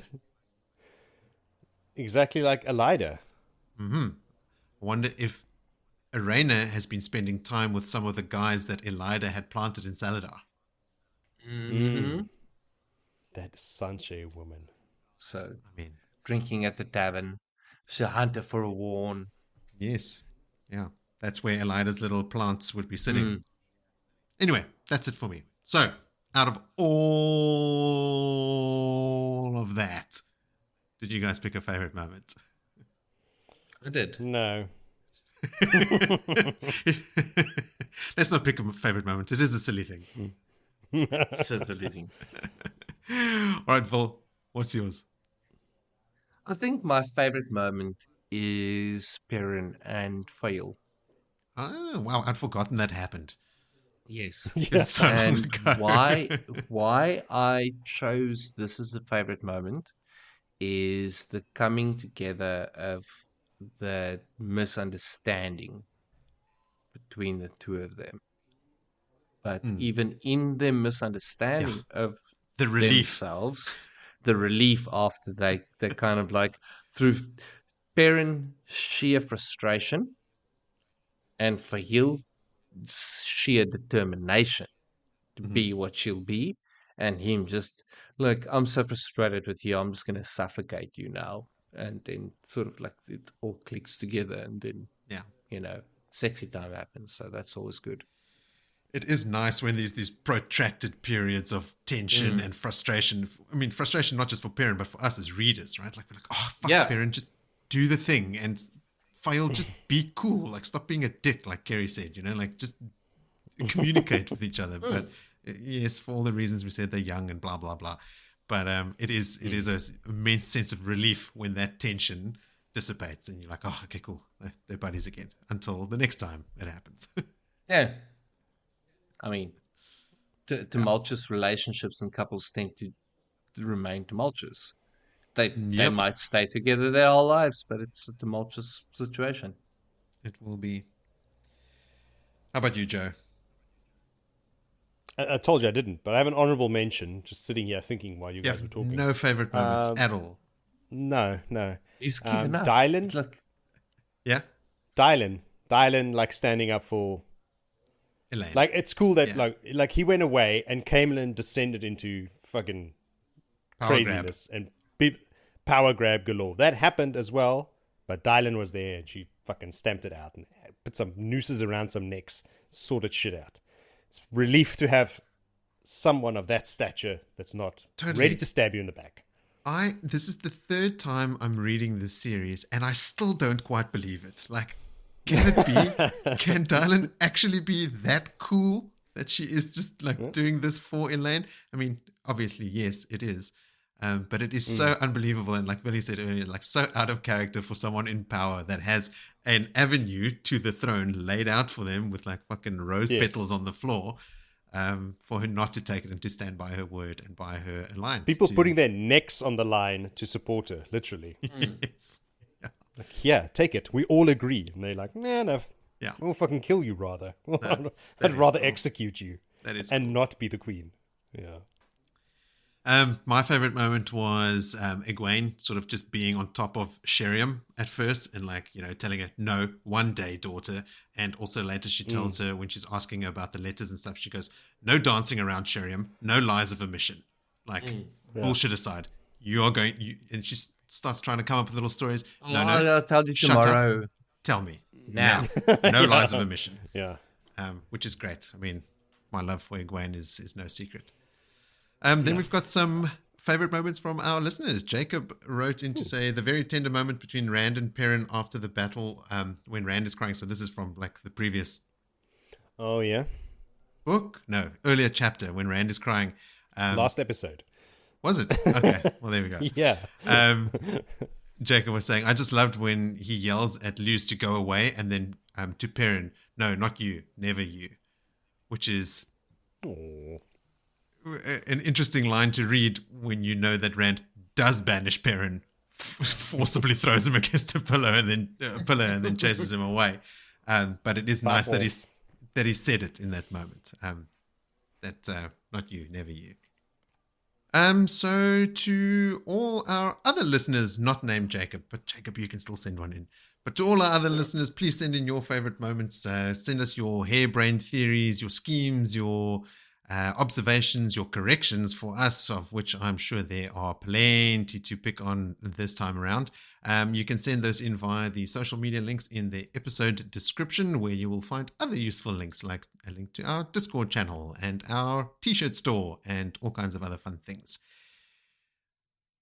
Next time on Blood and Ashes, we will cover chapter 10, called Unseen Eyes, through to the end of chapter 12, A Morning of Victory. I love saying the number of the second chapter and then watching Jody try and do the maths. Instant frown. Yes. You're going to have 2 chapters 3 next chapters. time, Jody, and I'm only going to have 1. No. Moritz is taking a chapter. Oof, You we'll were see how very my quiet week goes. today. You were very quiet today, Joe. So I think you need to do some lifting next time. I need to be hungover and sit back. I think Joe couldn't get a word in edgewise because Will, you and I were just gasbagging a lot. It was one of those days. Yeah, it's my fault that you guys spoke so much. Okay, well, keep your words ready for next time when we discuss chapters 10 through 12. But until then, I will say to you, sleep well and wake. Good evening. Knock, knock. There's no one home. I've gone to sleep. Who's there? Yodelehi. No. Delay. Thank you. Good night, everybody.